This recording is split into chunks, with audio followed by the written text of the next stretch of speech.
Principal of Indravan Bihadilala Ki Jai. Siddharam everybody, and welcome to our second night of Yagna. Let me first apologize. Last night we were carried to do our Yag, but as we were about to start, the electricity cut and we were stranded. So I want to apologize for that. But what I'll do, we'll read tonight, our second night, make it tonight our second night. And tomorrow night, our Father's Day, we'll do tomorrow night to conclude our 3 nights of reading on Bhagwat Geeta. On our first night, we went into Mahabharata discourse in the Bhishma Parva, in the sub-parva of the Bhagwat Geeta, which is part of, for many people, they did not know that this little Geeta book is part of the Mahabharata. Did you know that? It is contained within the battle, and just as the battle was going to start, this text comes. So it is extracted from the Mahabharata and given in this little form. Some big, some, but the knowledge is there. What we call the Bhagwat Geeta, or what is defined as the divine song from the lips of Lord Krishna to the ears of Arjuna. We listened to how the setting, that how the blind king, sometimes when we read the beginning of Geeta, we hear of Dhritarashtra, the uncle of Arjuna and the Pandavas, and we went through the little family history, how they're related, and how he treated them. And he speaks to Sanjay, his prime minister, who tells him, I had bowed and gotten darshan from Vyas Muni, so I can see, I can listen, I can know the heart of a man at a distance. I have this darshan, I have this great drishti or vision. So I can tell you about what happened on that battlefield because he had heard Bhishma had died. So now he wants to go back from the middle of the battle, he wants to go back and tell me from the beginning what happened. And the first verse in Geeta says, what did my sons do? What did the sons of Pandu, my brother, do on that battlefield of Kurukshetra? And on that first verse, that is where we stopped. In that part, in that discourse, we heard of how Arjuna gave Yudhishthira. If anybody who has read Geeta, they know that Arjuna is the person who is doubtful. He's worried. He has become hopeless, despondent in Geeta. But in the chapters prior, he gives you Yudhishthira hope, as we heard that night, that don't worry, our victories are assured, brother, because Narad Muni and others had said that wherever Krishna is, victory will be there. Why are you worried? So Yudhishthira holds on to hope. Then, when Arjuna goes back to his chariot, Krishna tells him, say prayers to Durga Mata so that you will be successful in your venture. He calls on Durga Mata, and we chanted a few verses of that stotra. I will put it together and I'll post it on Facebook and the WhatsApp group. If you're in the group, please make sure and keep this document when I give it to you. If you would like to join, and everybody looking on now and those on the repeat, if you'd like to join on my Facebook, you'll see on the thread an Ashram link to the group, a WhatsApp thing. Just click it and you'll be in part of the group, so that whenever we're sharing information like this, you'll have it first. He calls on Mother, and Mother appears on the battlefield and she says, you are never going to lose. You can't lose. Krishna is with you and my darshan is with you. Go forth and win. A wonderful, wonderful, wonderful blessing. And he has that. And as the discourse went on, in a couple of verses, we hear that the bow starts to slip from his hand as the Geeta is going to start. He says, Krishna, I can't do it. I can't do it. So, in this very confusing moment, this is where Geeta comes.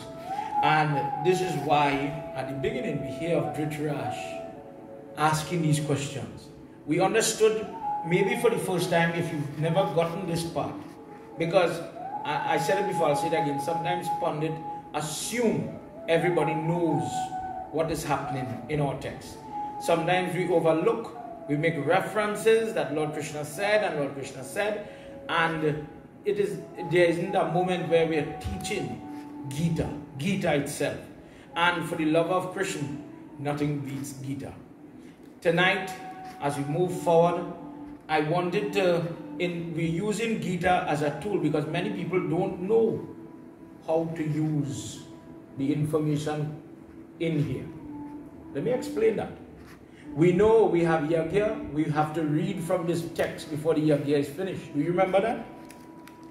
Many people forget that. I'm doing Ramayana, I'm doing Devi Bhagwat, I'm doing Shipran, the protocol. Before the Yagna finished for the Yajman to get blessing, and you're going to hear why today. Please listen tonight. What is the value of reading a verse, a chapter, 3 chapters, 6 chapters? Why is it so important that when the Yagna is closing, we must read from that Geeta? When we have Geeta, but Baba, please read a modicum, a small amount, a morsel. Please spend the time in reading one verse. Tonight you're going to hear about that. And then we are going to examine chapter 4. In this Yagna, I am illustrated the history of the Geeta, the first part. And now we are going into Bhagavad Gita chapter 4. Verse by verse. In the course of tonight, we will do Gita Mahatyam to understand the value and what is this Gita about. It will explain things like when people are moving into their home. We have to put in certain things. Baba, what are the things that we're supposed to move in with? I'm blessing a car. Me, Pandit Keshava, always let people put this in their vehicle. I'm giving charity, I'm doing Gaudan. What has to be included in those things? Or what could be included for optimum blessing? Tonight we're going to hear a little bit about that. Tonight I begin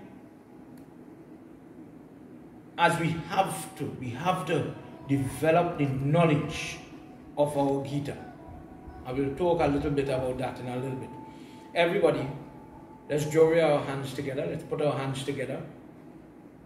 Close your eyes. Just 2 seconds. We're going to do some opening mantras.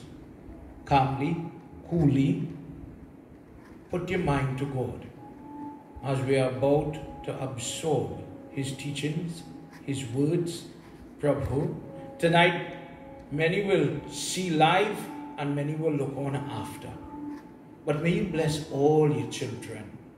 Thank you for this opportunity, dear Lord. Today is the Ganga Daradi, the Ganga Haradi, the Ganga Dusheradi. Today is auspicious day. For some who have the opportunity to go to the river, in some parts of the world, people have gone and done worship.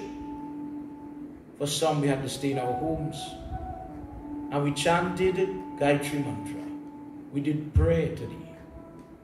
May you please accept our prayer tonight as we enter into our Gita, into our Yagna, and may you bless and protect your children. Om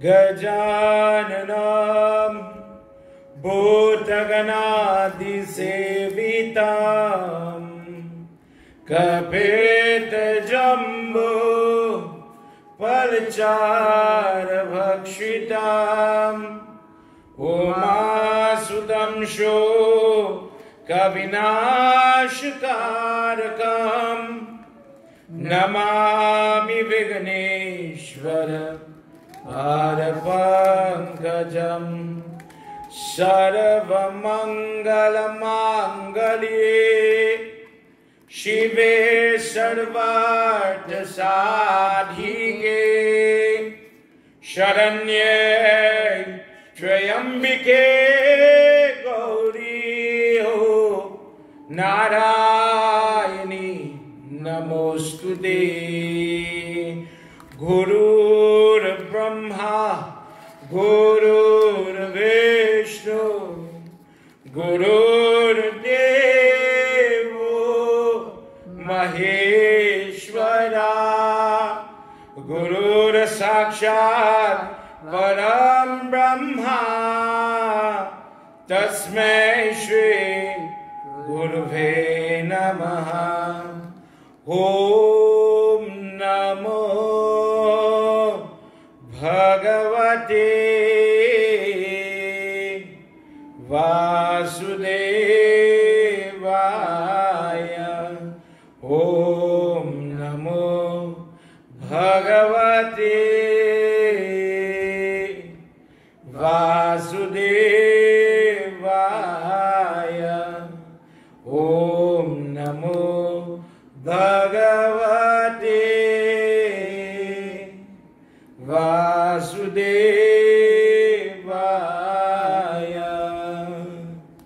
Om Anadhini Dhano Deva Shankha Chakra Gadadhara Akshay Pundarikaksham Preta Moksha Pradubhavam.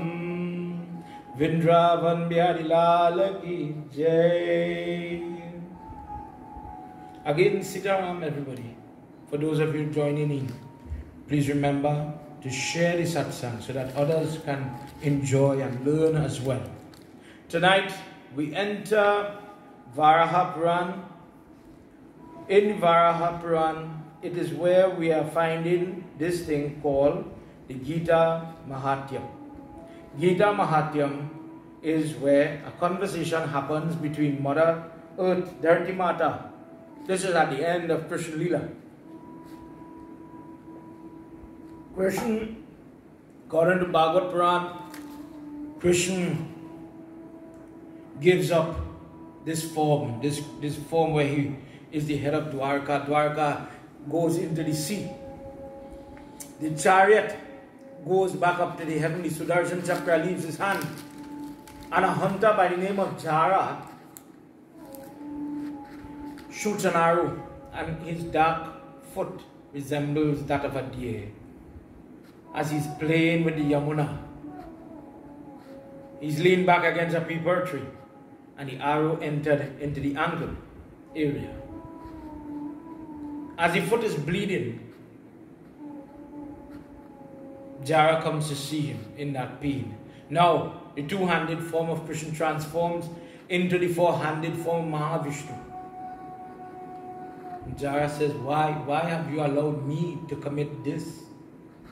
Why did you allow me to be the person to cause you pain? So great people, so many great demons and enemies, adversaries came and they couldn't make you bleed. I, by accident, I have to walk with that karma on my back. He says, oh Jara, you have done what I willed. You have done what I predestined. Come back to me. And he takes him into his chest.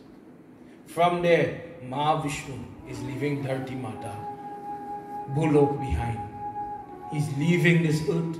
See him, earth, and he's floating back to Vaikuntha. And Mother Earth takes the form of Gaumata. And she comes to speak to him. Prior to the Mahatyam, she says, Prabhu, where are you going? If you leave now, what will happen?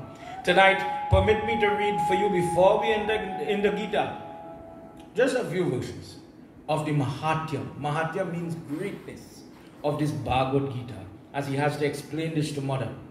She says, O Bhagwan, O Prabhu, how will unflinching devotion, bhakti, come inside of a person who is immersed in parabdha karma? What is parabdha karma? Your worldly karma, the karma that gives you a car to drive and a car to maintain, a home, but a home to maintain, children to maintain, and all the good and the bad, the school, the reports, the tests, all the different midterms, the worries with children, the clothes to buy, when they destroy something, when they do something wrong, everything, that good and bad, in every aspect of your life. When you look at it, there are so many things happening, karma. But the wife or the husband, good and bad, the pet, good and bad. When the pet steals the shoes, the slippers, when the kitten dies and the child is crying, the pain, karma. When a person has all these, let's use a word, bubbles of karma that absorb your mind, the pet, the job, the mother, the father, then the spouse, then the son, then the daughter, all need your time and your effort. Everybody has their own way of speaking. Everybody has their own needs for you. and you are being pulled in this direction and that direction. Your time, your limited time is now being shared between this person and that person, and the job, the car, the traffic, the gas station, the supermarket, the virus, the vaccine. How? In this life where a person is being pulled in karma, parabdha karma, with all that is predestined, that they must have a son, they will have a job, they will have to paint the house one day, they will have to cut the grass one day, they will have to maintain the lawnmower one day. All these different activities, actions happening. How will a person make time? How will they get to harness devotion for it to grow inside of them when they are so entwined and lost in this world bound by karma? Are you seeing it? Imagine around me here balloons like bubbles, I'm saying. A red balloon, a blue balloon, and all of them around me, and my hands are like this, and the strings that hold the balloon, they're tying me up. Because today I'm touching this one, tomorrow I have to get down, I have to get this one. Which one to ignore? Which one to leave out? And my hands are being tied with all of them. And every time you add a balloon, every time you add a string of responsibility, more ties, more things for you to think about, more things to keep you up at night. When you have 4 children, you have to study the needs of all of them. Good, bad, how are they? Where are they? What are they doing? Are they safe? And your mind is on all these things. She says, Prabhu, how could this be? And this is where he starts to speak. Now listening and chanting this passage is part of how when people go to ashrams, gurukul, or even in their own lives, this is where we start by chanting this prayer. This passage is chanted as part of the prayer. When we go to do yagna, when we go to do when putting on the kalsa and all these things, when time to do visarjana and we lifting these things, this is what is also chanted, these mantras. So some might find them a little familiar. Parabdam bujamano he Geeta bhyayascha sada sada samukhasa sukhiloka karmanam no palipyat. Though engaged in the performance of worldly duties, one who is in regular study of the Bhagwat Gita becomes free of all the entanglements. Remember my idea with the balloon? All the strings and all the worries and all the fretting and everything we worry about. He says, although you are doing all that, the person studies the Bhagavad Gita, the person's hand slips free from all the entanglements. He is the happy man or woman in this world, and he is not bound by karma. Mahapapa dipapani, mahapap dipapani Geeta dhyanam karoti chet swashtit sparsham na kurvanti nalini dalam ambavet. Just as water does not stain a leaf. When the rain falls and the water run on the leaf, does it stain the leaf? No, the leaf remains green. So past karma does not taint the man who is constantly regular in the recitation of the Gita. Pap, mahapap, pap is the word for sin. Great sins are burnt away, overcome. The karma. There are many people. Just the other day we were talking with a devotee and he says, oh Baba, I wish I could get to go back India. We can't travel and I wish I could go when there was Kumbh Mela. I wish I could go to the Ganges. I wish I could go to this Tirat. Today, people would have wished they could have go to the river. Geetaya pushtakam yatra pata pravartate. Tatra sarvani tirtani prayagdini tatrave. All the sacred centers of pilgrimage, like Prayag, Kashi and others, dwell in the place where the Gita is kept, where the Gita is read.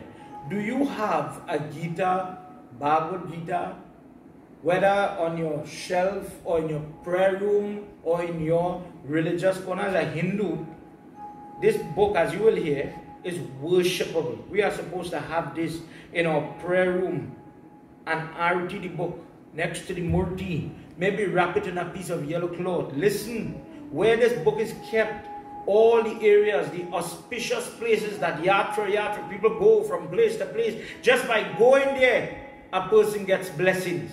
You are telling me where I keep the book, where Krishna is speaking, that holy place, Prayag, Kashi, when I bow by that murti, when I bow in that temple, when I bow in that puja, I am bowing to Prayag, Kashi, etc., Varanasi, etc. Where it is read in the person's home, whether it is wood wall, concrete wall, no paint, whatever. I am reading the book in that home, these auspicious tirat. That home becomes sanctified. Sarva devascha rishyo yogina pagnayascha ye gopala gopika vyapi narado udvav parashadhyay. All the devatas, all the sage, all the yogin, all the sap, divine serpents, Sheshnag, etc., Gopalas, Gopikas, the friends and devotees of Krishna, Narad Muni, Uddhava, and other devatas dwell here where it is kept just by keeping it. Just by keeping it, just by having it, it transforms that place into an auspicious place. For this reason, when Hindus are going into their home, it may be an apartment, it may be a house, this is one of the things that we move into. When the Hindu has their desk at work, the logical, educated, understanding Hindu has this in their desk, in their locker, because that place is where all the positive vibration and the energy is needed. And now it is there because Krishna's words, knowledge is there as well. This is the Hindu, if I could use a word, the Hindu Bible. This is the book that radiates the positive energy. Please listen.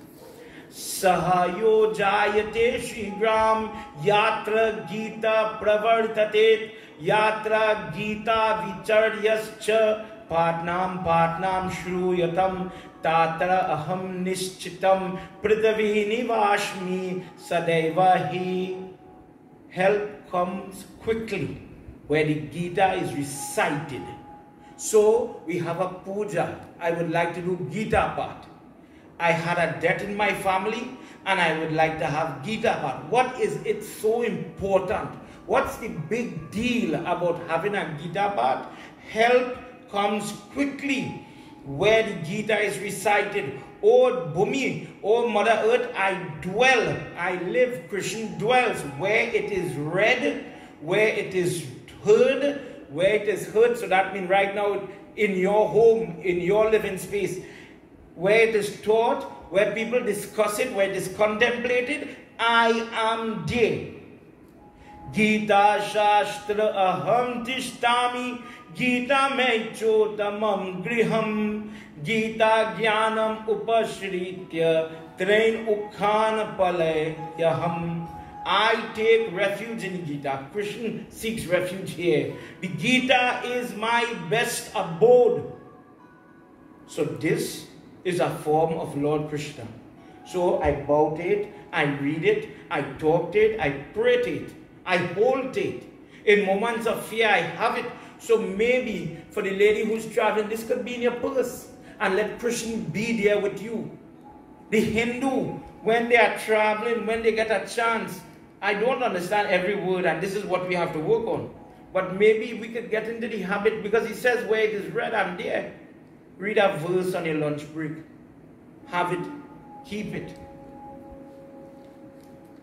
I protect the three worlds with the knowledge that is contained in the Gita. Let me see that for you again. I, Krishna, protect for every girl who has a stalker, who has to take out protection orders, who has to go to court because somebody does not understand the word no. You know, there are people like that.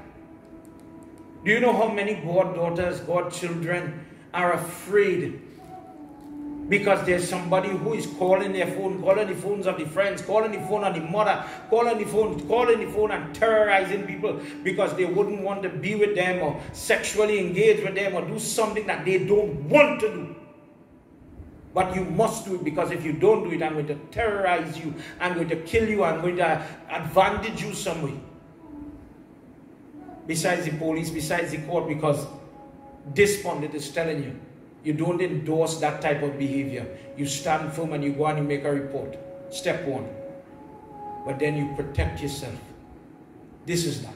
He says, I protected 3 worlds with the knowledge of the Geeta. Hold me and I will hold you. Geeta me param vidya brahm rupna sangshaya adyamata raksha shara nitya swamini var chaya padma mikha. Moving on, hold on. The Geeta is my highest science, which is doubtless in the form of Brahman, or the energy, the God. Adyamatra, or the prana mantra, Om, the original mantra. Infallibly, splendor, it describes, this Geeta describes the self. The energy, when we talk about Param Atma, where the Jiva Atma comes from, all those things are discussed here. He says, because of that, this little, I'm saying a little book, it could also be a big book, but this little part of the big Mahabharata has so much knowledge in it. And in it, it describes what God really is. Chidhanandhane Krishnane na prokta swayam mukha arjuna viratre parananda tatvaratajanan samyukta. It was spoken by blessed Lord Krishna, me, the all-knowing, through my own mouth to Arjuna. It contains the essence of the Ved, knowledge of truth. It is full of bliss. This Ved has the cream of the Vedas and the Upanishads. It is a universal scripture that all people of all age should rever and keep. Now listen to this part. This is where it's getting juicy now. Listen, please, everybody. As a Hindu, you need to understand the power of this. Yo ashtadas jape nityam nara nishchal manasaha Gyana siddhim salabhaya te tato yati paramparam. He or she who recites the 18 chapters, in this book has 18 chapters, of the Bhagwat Gita daily, think about that, this entire book daily, with a pure and unshaken mind in terms of faith, knowing that I believe in God and this is why I am reading, to study it, to believe it, etc., attains perfection in the knowledge of God and gains mukti, liberation, the supreme goal. If you read the entire book, listen now. Pada asmarata sampurnam tatu ardam pata chareta tada goda anajam punya labhate natra sangyaha. If a complete reading is not possible, let a person read half of the Bhagavad Gita. So 18 verse, 18 chapter, go down to 9 chapter. The benefit of reading, listen carefully everybody. For those people that live in the more urban areas, for those people that live in the concrete jungle, a common complaint for those people living, let's say, in New York or Toronto, wherever you might be.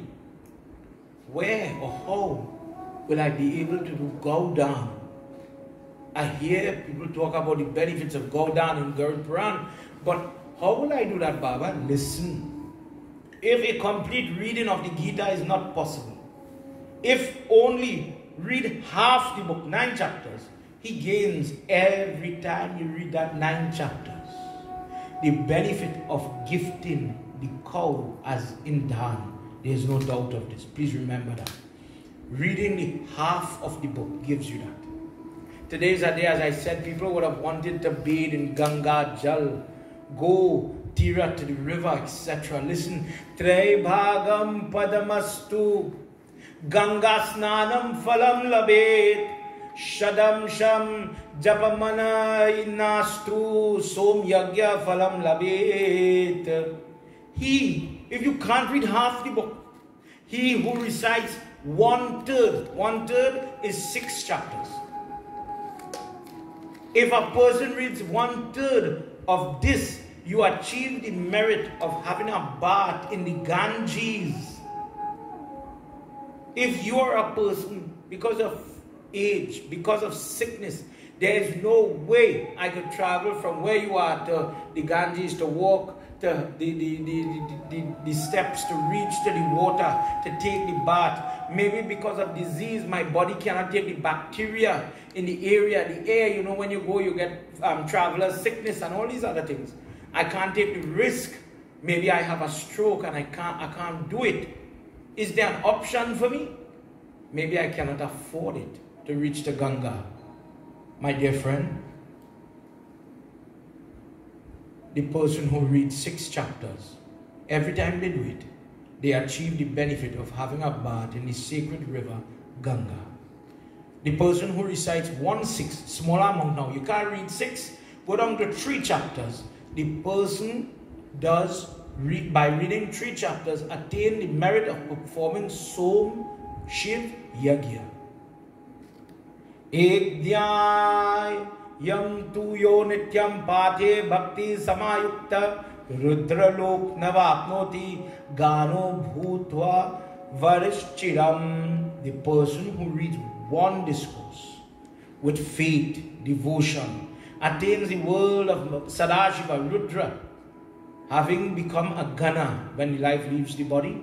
The person is transformed in the likeness of Shiva, goes to the Kailash Parvat in Rudralok and remains as a caretaker for Goddess Parvati and Lord Shiva, living there for many years before coming back upon you. Adyam shloka padam va nityam ye pathe naraha sayati naratam yavan manvantaram vasundari. If a person reads 1 discourse or even a part of a verse daily, O Prithvi, O Bhumi, he retains the human body. Every time he dies, he comes back, he gets the human birth by simply practicing the reading of this verse or a piece of the verse. Every day he comes back as a human, allowing the person the opportunity to uplift themselves. Geeta ye shlok dashakam saptamam panchamam chaturtaham dwaratinikam taladhamba shlokanam ya padhe naraha. Further he says, Chandralok navapnoti varshanam ayuntam dhruvanam Geeta pat samayuktam amrito manushyantam vrajate. The person who repeats 10 verses, 7 verses, 5 verses, 4 verses, 3 verses, 2, 1 or half a verse lives in Chandralok, Devatas, for thousands of years when the life leaves the body. Accustomed to daily study of the Gita, that person enjoys for so long in those lok, and when he comes upon the earth, he's born into a beautiful, healthy, free of disease. You know when people say born at a gold spoon? This is one way. When the person comes back upon the earth, everything is laid out, everything is there, everything is present. They have all amenities waiting on them. This is how it is done. By simply reading a half of a verse, by getting into the habit. My dear devotees, tonight listen how easy by practicing the study of the Gita. By reading it at first, and I'm going to talk about that, you might not understand all the words. But by study, doing it, that positive karma is accumulating. Gita vyasam puna kritva labhate muktim uttamam Gita yushchara samayukto mreyuha mano gatim labhet. By repeated study of the Gita, a person gains mukti. Uttering the word Gita at the time of death, a person attains liberation. When you have given your girl child the name Geeta, for all of you that has that beautiful name Geeta, it means, song, beautiful song, divine song. And you call even Geeta referring to your child, based on, let's say, things like a Jamil Katha in Bhagwat. The name Geeta gives liberation, as it also attunes to this Bhagavad Gita. Geeta hasta shravanunashako mahapapayo papive vaikuntam samavyakti vishnuna sahamurate. Though full of sin, listen to this, though full of sin from past activities, from when you were young, and we all made mistakes, coming up now as age and seniority and maturity comes, one who is ever intent on hearing Shravanam, hearing the meaning of Gita. I love to listen to that discourse. I love to hear the explanation of the Gita. Goes to the kingdom of God and rejoices, worships Lord Vishnu in Vaikunt. Vaikunt, the house of Lord Vishnu. Gita artha dhyayate nityam kritva karmani bodhisha jivan muksa jivane dihanti parampara. He who meditates on the meaning of what this Gita is trying to say, having performed many virtuous actions, because this reading this, let's just say, when it talks about, in one of the chapters, it talks about what is sattvic food, food that is freshly cooked, tamasic food, food that is spoiling, rotting, old, stale food. You know, in the Indian culture, we want fresh food, we want clean food. And this was one of the reasons. So imagine this book guides you to change how you eat, how you look at food. In other ways, in different ways, it also changes your outlook on life, your thinking, your perception, your reaction, etc. It is literally the Hindu guidebook to life. It is guiding you. He who meditates on the meaning of the Gita, performs many virtuous actions, attains the supreme goal. What is the goal? To get mukti, freedom from this world of birth and death, and merging with God. Such an individual is referred to as Jivan Mukt. Hari Om Geeta Shrishta Baho Bhojo Janaka Dhaya Nirbhukta Kalamanasa Loke Geeta Yatha Parampara. In this world, taking refuge, holding on to the teachings, great souls like Raja Janak and others reached these high state of Jivan Mukt, purified of all sins, because they believed in these things. Gitaya Patnam Kritva Mahatyam Naivaya Pathe Vritha Pat Bhavetasya Shraram Iva Hridaye. He who fails to read the Mahatyam of the Gita, after having read the Gita, loses the benefit, because you don't understand the value and the efforts that come from reading Gita. Itam Mahatyam Samyuktam Gita Vyasam Karoti Yasa Tatpalam Navapnoti Durlabham Gatim Anupayat. One who studies the Gita together with the Mahatyam attains the fruit mentioned above and reaches the state which is otherwise difficult, very difficult, to be in Vaikunt, to be free from karma. Mahatyam itat Gita maya proktam sanatanam Gitani cha padayastu yadhuktam tatpalam labit. This greatness of the Gita, this Mahatyam which is eternal and narrated by Krishna Devi, read at the end of the Gita part, fruits mentioned will always be obtained. Iti Shri Varade Puran Gita Mahatyam Sampurnam Pat Pujitam Pratishtitam. Prem Sabolo Shri Vishnu Bhagwan Ki Jai. Do you understand now the value of reading? The value of reading this book. Don't ever mistreat this book. This is your Krishna, this is your God. This is an artistic representative of God, but this is God. So I invite everybody, if you do not have one in your home, friends, get one. This version, $10, $12, depending where you buy it. Locally in Trinidad, in different parts of the world, cheaper. But if I come to your home to do puja, and here's the catch, here's the question. If I come to your home to do puja, and I forget my book home, it happens. I forgot the Chandan. One day I forgot the song in a different bag. I was traveling.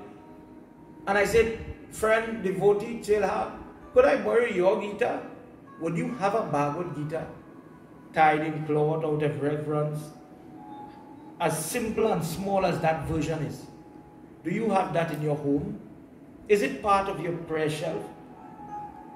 So easy, so nice, so easy to maintain and easy, no necessary rituals, not just a little respect. Friends, my advice tonight, based on that Mahatyam, based on what we are talking about, if as a Hindu you did not know the value of that book tonight you know it. Keep it in your purse, keep it in your car, keep it on your desk at work, and transform the environment around you. If you find your home feeling heavy, bring Krishna into your home. Bring Krishna into the situation and you take care of it. Vrindavan Bihari Lal Ki Jai. Tonight we move forward now. And let us go into Geeta. Let us enter in Bhagavad Gita Parva. I'm choosing to read from the Mahabharata version. There are different versions. I have the ISKCON, the Hare Krishna version, which has little explanations in it. We have the Gita Press version. For me, I love this one. And tonight I'm reading Mahabharata. Chapter 4 deals with the yoga of knowledge, the discipline of knowledge and action. Talks some things that we need to discuss, practice, and it has some wonderful, wonderful teachings. Of course, the conversation is ongoing. They have already done chapter 1, chapter 2, chapter 3, where he's talking to Arjun. But in it, Arjun questions him in this chapter. Let's enter. As we do chapter 4 tonight, and then tomorrow night, I'll give you another truckload of information. Jai Jai Kara, Jai Jai Kara, Swami Dina Sata Hamara, Jai Jai Kara, Jai Jai Kara, Shambhu Shankar Bholi Baba, Imam Bevaste Yoga Proktavanaham Vyayam Vaivasvan Varmanavi Praha Manuriksha Vaveshva Brahitita.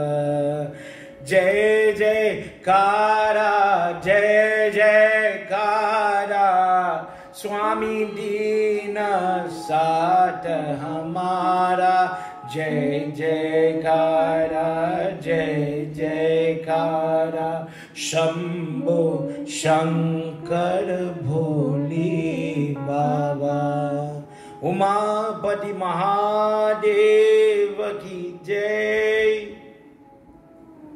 In this section of Gita, chapter 4, if you have your Gita, get it, come on. Krishna is speaking to Arjuna and he says, I told this great yoga study to Vaivasvat. Who is Vaivasvat? That is the son, another name for Surjanarayan Swami. And he passed it on to his son Manu. When people hear about Manu Smriti, Manu in Hinduism is as if we're talking about Adam and Eve. Adam, that first man.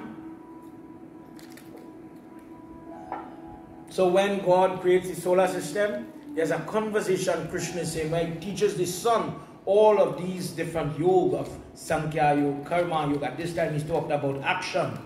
How to free yourself by doing good. He says then the son Surjanarayan taught the first man, Manu. Manu then passes it on to his son Ishwaku, and they passed it on from father to son, father to son, father to son, coming down generation to generation. It became known to the Raj Rishi and all the great rishis that surrounded the king. Oh, great warrior. This yoga was lost when there was a break between father and son, maybe somebody died and didn't get to teach the son. He says the yoga is lost. Verse 2, the yoga is lost to the world after a long lapse of time. Verse 3. You are my friend, O friend. You are my devotee. And today, I have therefore told you of this old yoga today. And to bring it back because it is a mystery. So, Krishna is retelling. Think about what I'm saying. Based on this, you're talking about when the sun is created. Krishna is there at the beginning of the yoga to teach this information in terms of time. He comes forward now to teach Arjuna in still a long time from where we are now, but still closer in time. The sun definitely has been there. Human race has been established for many, many millennia.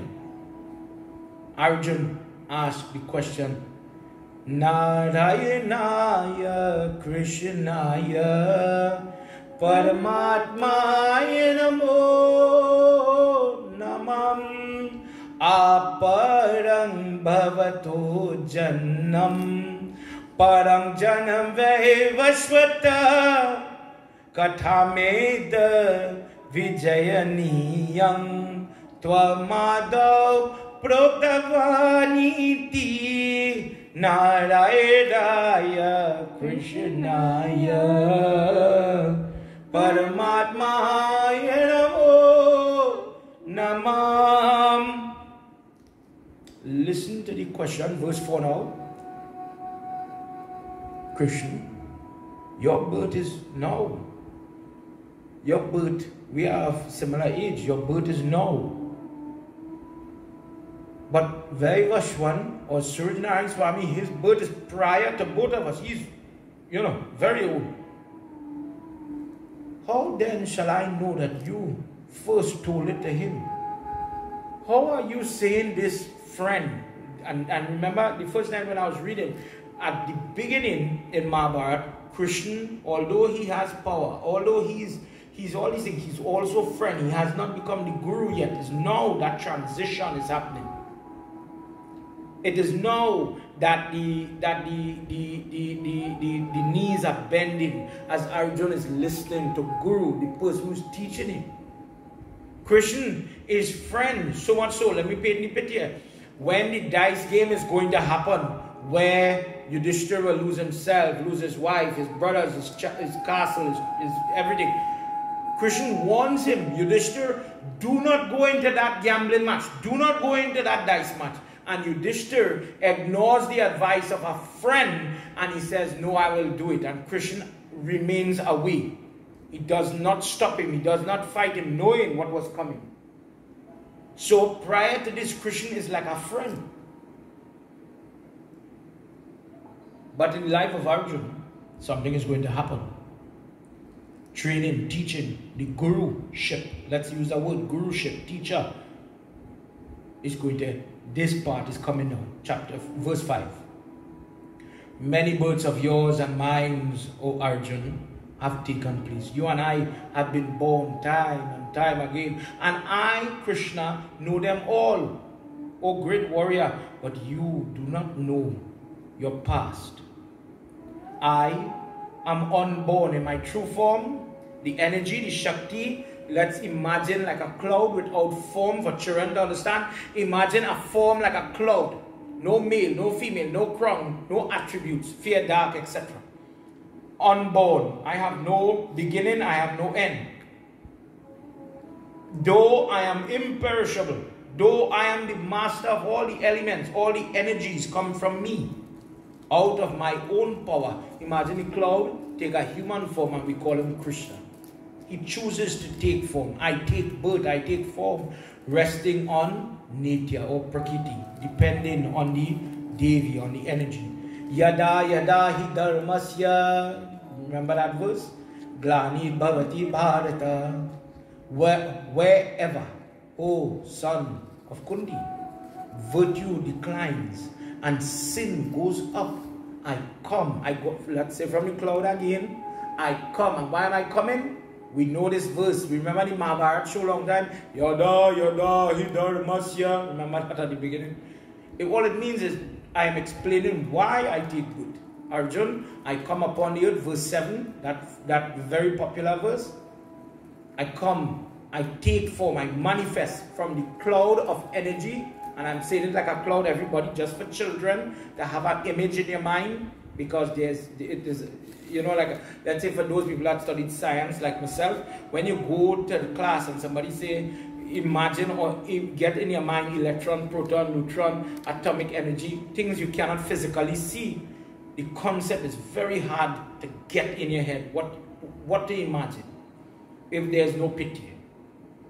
In prayers, we use the Murti to help you understand his attributes, the form, the personality, to help you hold the mind. But here he says, from unborn, uncreated, undescribable, in this raw energy form, I take a form. And what is the purpose? Chapter 7, verse 7. Whenever virtue declines, when sin predominates, I take form. I create myself. I create myself.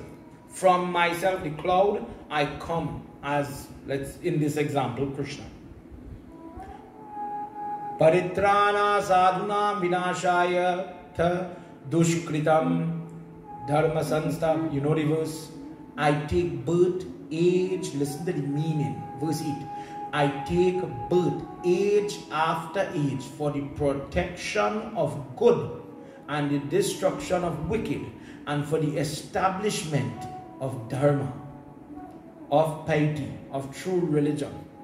I wonder how they phrase it in this version. We're looking at verse 8. If you have your Geeta, follow along. For the protection of the virtuous, for the destruction or expectation of evildoers, and establishing dharma, righteousness, on a firm footing I manifest from age to age. Verse 9. Jai Bole Baba Tab Sharanam, Jai Bole Baba Tab Sharanam, Jai Bole Baba Tab Sharanam, Jai Samba Sada Shiva Tab Sharanam. Janma karma cha meva dviva mevam yo vitaye tatvatah tatya katva deha punar janma meva mama meti so Arjuna. Jai Bhole Baba Tab Sharanam. Umapati Mahadeva ki Jai. He who truly knows these details about my birth and the fact that I will myself into existence, when he comes as Ram, when he comes as Krishna, Mastya, Kurma, nursing, etc. And the wonderful details, the discourses associated, the person who takes joy in listening to my discourse, the person who gets lost in all my katha and all these things, after casting off this body, is not born again. He comes to me. So now we hear about where in long time he taught the sun, and you know it was coming down the road. The information was lost over the passage of time. And Arjun, I give it to you. Arjun asked the question, but how could you who they here now, how could you been there? So he explains his birth. That he, from the cloud of everything in this universe, manifests. And why does he come? He comes to reposition, to bring back equilibrium between virtue and vice, bad or sin and sinless. I come for the protection of good. And when a person is knowledgeable, when a person, why do we always chant Yada, Yada? That is the promise. That is the statement that he will come to save us. And when a person enjoys listening, practicing, you know, in Ramayana, when Sri Ram is speaking to Shabrima and they talk about the 9 forms of bhakti, Shravanam, Dasanam, Sevanam, and all these other things. The person who enjoys Shravanam, listening to the Katha of the Lord, listening to and they enjoy the knowledge.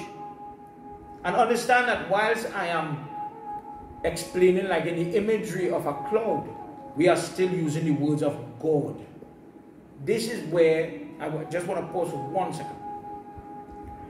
In our Dharma, based on what you heard in the Mahatyam, what gives you the salvation is the words that come from the text, what comes from the Devta, what comes from Prabhu. by reciting his words, just as we all know. Yada yada hidaramasya. And you stand by your altar and you chant that, and you say your prayers, you recollect, you remember, you heard about the value of contemplating the Gita. Reciting these words, reciting and studying what it meant, what it means. For me as a person, dear Lord, I love to sing Ramayana. I love to have my Ramayana and I worship my Ramayana. And dear God, I know you are Sri Rama. I know you came, and dear Prabhu, one day you'll come for me. He says the person, when they are no longer alive, when they cast off the body, that person does not come again in Drew karma onto the world, but the person comes to me. Let me put that in the context. Garbrand Pridmanjali says, if I go to, let me say, a house where I have dead a week, and I go, oh, prayer, yeah, the neighbor, the road have week, you come now, they share scotch, and they share cake, and they share bread, and let me go now, let me go. And you go hungry, and you eat, because we get free stuff, right? In your next life, Garbrand says, you'll become, you see the dog that we sometimes see, no owner, nobody loves that animal. You're reborn, the soul comes out, God takes the soul, plucks it out of the human body, and he puts it into a puppy now that will grow up, no love, no food, no nothing. That dog will die and nobody will love that dog. Opposed to, there are some people who will do shroud for the animal. Do you love your animal like that? How does God know where does his soul go? Does his soul go into the rat, into the fly, into the dog, into the human, into heaven? Garbrand explains that. Rather than get caught in that, if I thief rice, I will go and become the rat. If I thief honey, I will go and become the fly. If I go and thief sugar, I'll become an ant in my next life. Rather than get caught in all those karmas, the person who is knowledgeable of Krishna and his birth, that person comes to him, comes out of that karma trap. Verse 10. Many holy sages, this is history now. Many holy sages who are freed from attachment, fear, wrath, all these things, who are full of me and the knowledge of me, depend on me, have attained this position. So he says, if a person does knowledgeable, let's say you become knowledgeable of Lord Krishna, Lord Vishnu and all his births, and you believe in it, you listen to it, when you die, you go to him. He says, people have done this before, it is tested, it is proven, it works, try it, it works. That many holy people that have, in the course of their life, held on to him and started releasing themselves from fears and all type of troubles and worries, and we'll go into that as we go. Instead of thinking about all those things, only Krishna, walk with me today. Krishna, help me in this exam. Krishna, help me pass this driving test. Thank you, Krishna, for allowing me to pass that driving test. I was so nervous. Everybody was watching me and I was freaking out, but dear God, you get me through. That person, those people came to me. Now remember, he says holy sages here, but later down in Bhagwat Gita, he talks about who's a sage. You and me might say, we don't qualify for that. That don't apply for me. But then he says the most sinful person, I think it's chapter 9. I could be wrong, correct me. If you're viewing tonight, correct me if I'm wrong. Have you ever read it? Where is it in Gita? I believe it's chapter 9. He says, even the most sinful person who makes the right resolve, who wants to change their ways in their mind first, starts to study the Gita and Krishna and God and these things, and they start to turn around their life, call that person a Swami, call that person a sage. I look at that person like that. So, holy sages could be me and you if we have the right mindset.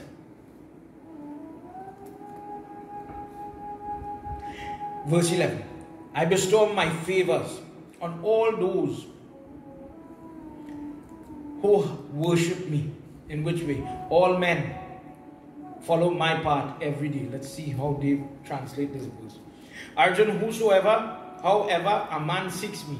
Meaning, when I say man, everybody forgive me. I mean female too. Even so, do I respond to them. For all people follow my path. Meaning, God, the cloud, he might take the form of a male, a female. In different ways, people worship. And he gives all of them, not some, but all of them, some modicum of blessing. Desiring success in actions, desiring success in anything, people worship the celestial beings such as Indra and all the devatas. And in this world, that success of karma is soon attained because of the darshan. So they worship the devata, and the devata sends the diksha, the blessings, the goodness to them. Accordingly, he says here, verse 13 now, I created for order in the society the Brahman, the Kshatriya, the Vaishya, the Shudra, created by me, classifying them based on what? Some people make a big fuss about these terms. But what is the criteria? Mahabharata, when Yudhishthira is speaking to the Yaksh, who is Yamraj himself by the river, remember I read that discourse for you? When all of them were drinking and they were dying, Yudhishthira eventually reaches and he sees all his brothers lifeless. And the Yaksh says, you have to answer my question, otherwise you'll die like your brothers. And one of the questions was, what is a Brahman? Some people think about Brahmanism is only based on birthright.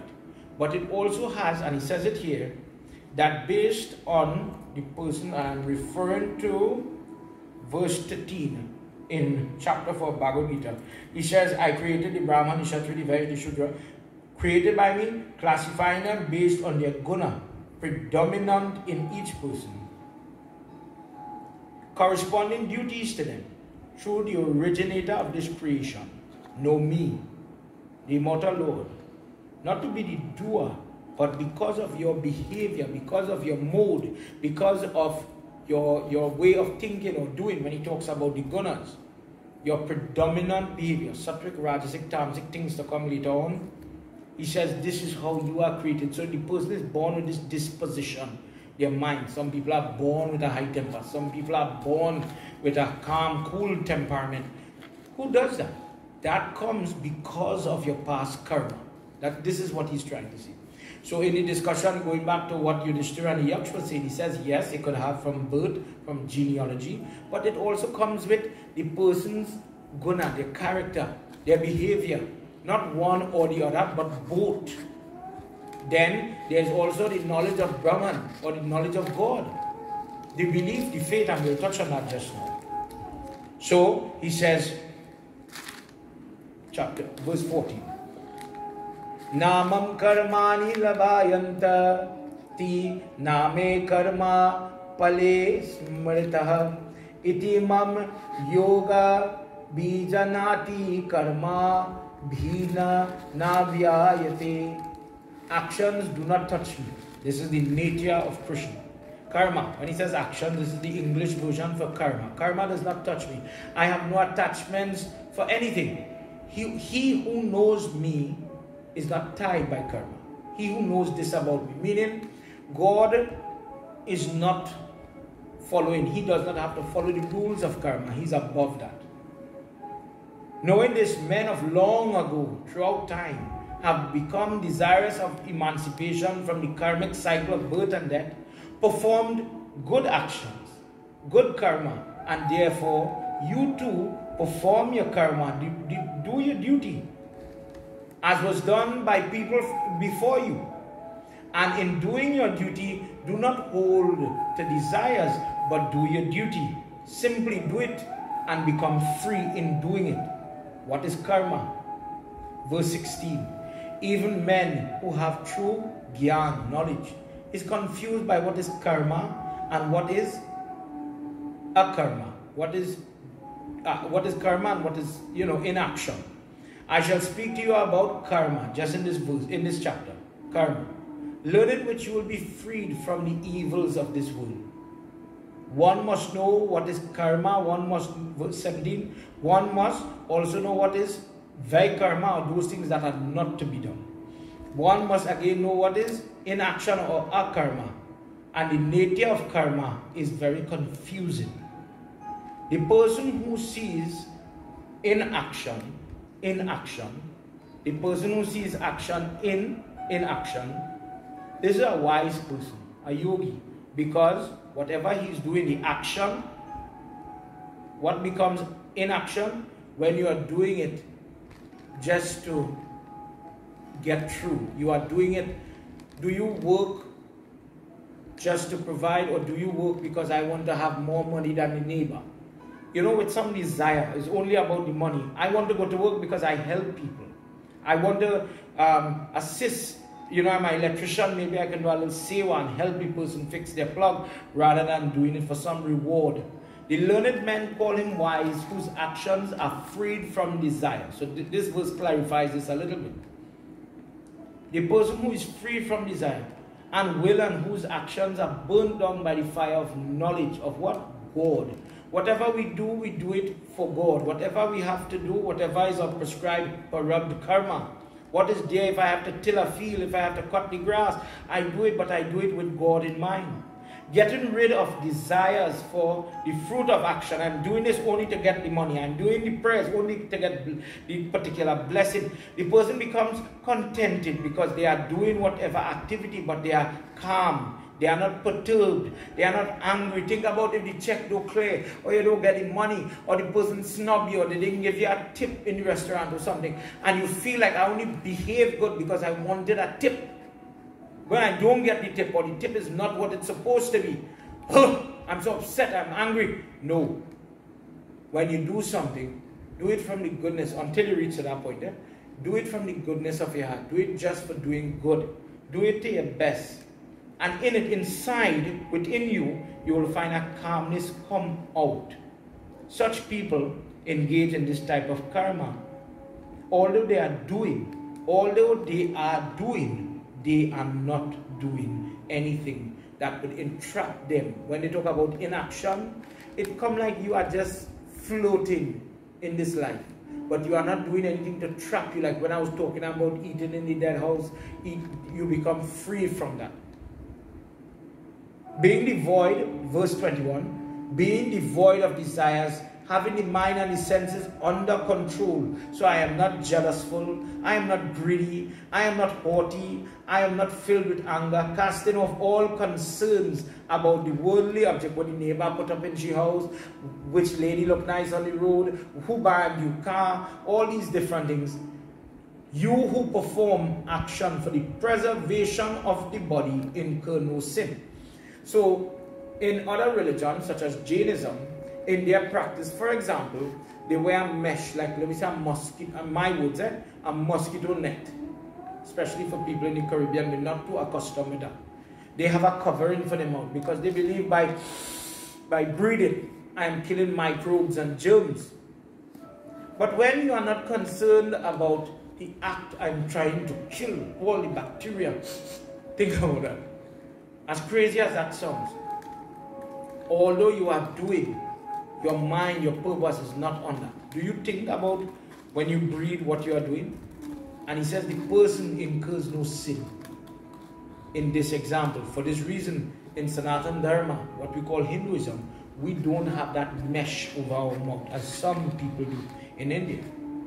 Being contented with whatever is earned spontaneously, rising superior to the peers of opposite, free from feelings such as jealousy, overly happy because I win or I got a lot of money, I have a lot of money, I am calm in success and failure, then this person is not fettered by karma, although he is performing karma. For example, if I have, let's just see, I have a towel or something, a cheap towel, but it is serving the purpose. Is that a bad thing? Think about the person who is enraptured so much that they must have the best towel. I must have a new towel. I must have this brand of towel. Sneakers, cell phone, watch even, rings, jewel, clothes, hairstyle. I must cut the hair. I must fix the beard. And all these things. You're so focused on those activities. That one have a better hairstyle. That one have a better car. This one have a better looking house. The amount of your eyes see it. And as you see it, it distracts the mind. Okay, I now need to work harder. Do some overtime so I can buy that type of shoes or that purse or these things. And these things are tying you up. Think about it. Whereas I could have my simple towel. It serves the purpose. Even if I need to replace the towel, it's just a towel. It is just a watch. It is just a car. The car is working, it's clean, it's functioning. I do change the oil, all these things, but I am not, the car is not my life. It is not everything to me. So when the car breaks down, I'm not going to, I'm dead. I'm not going to, when somebody says, you know, you have a nice car. For some people, you have the ability, yes, I have a car, all right, nice, good. You have a car too, God bless you. You buy a car, nice, I'm glad for you. And you are stable. I'm using these examples just for children to understand. Everybody, please bear with me. He becomes what? A free person, a free man. The man who is what? Devoid of attachment.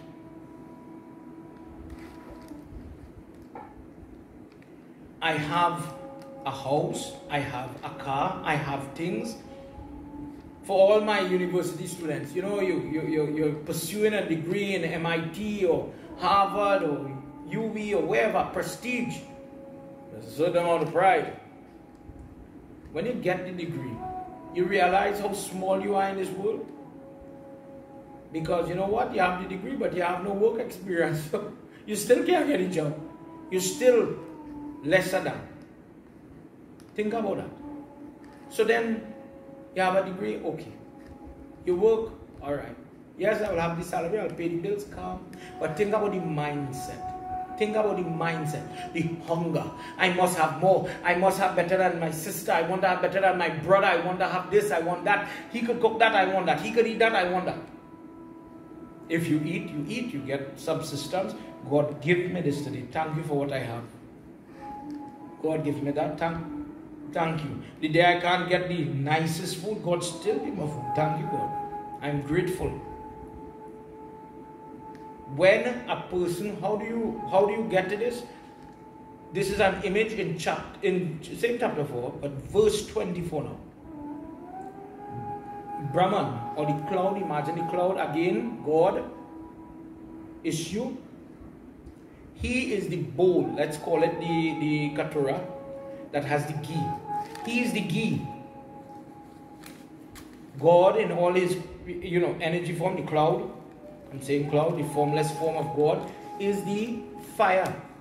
He is the spoon that we dip the ghee, that we are going to offer into the fire. He is the mantra. He is the energy that it takes for a person to say the prayer. And he is the act that in my mind I wish to make the offering. God is everything. God becomes the sacrifice. God becomes everything. So then the idea of yagna or sacrifice comes into play now. So we are at verse 25. He says some people who use activity, and this could be me and you, this is very important, use activity to purify their karma.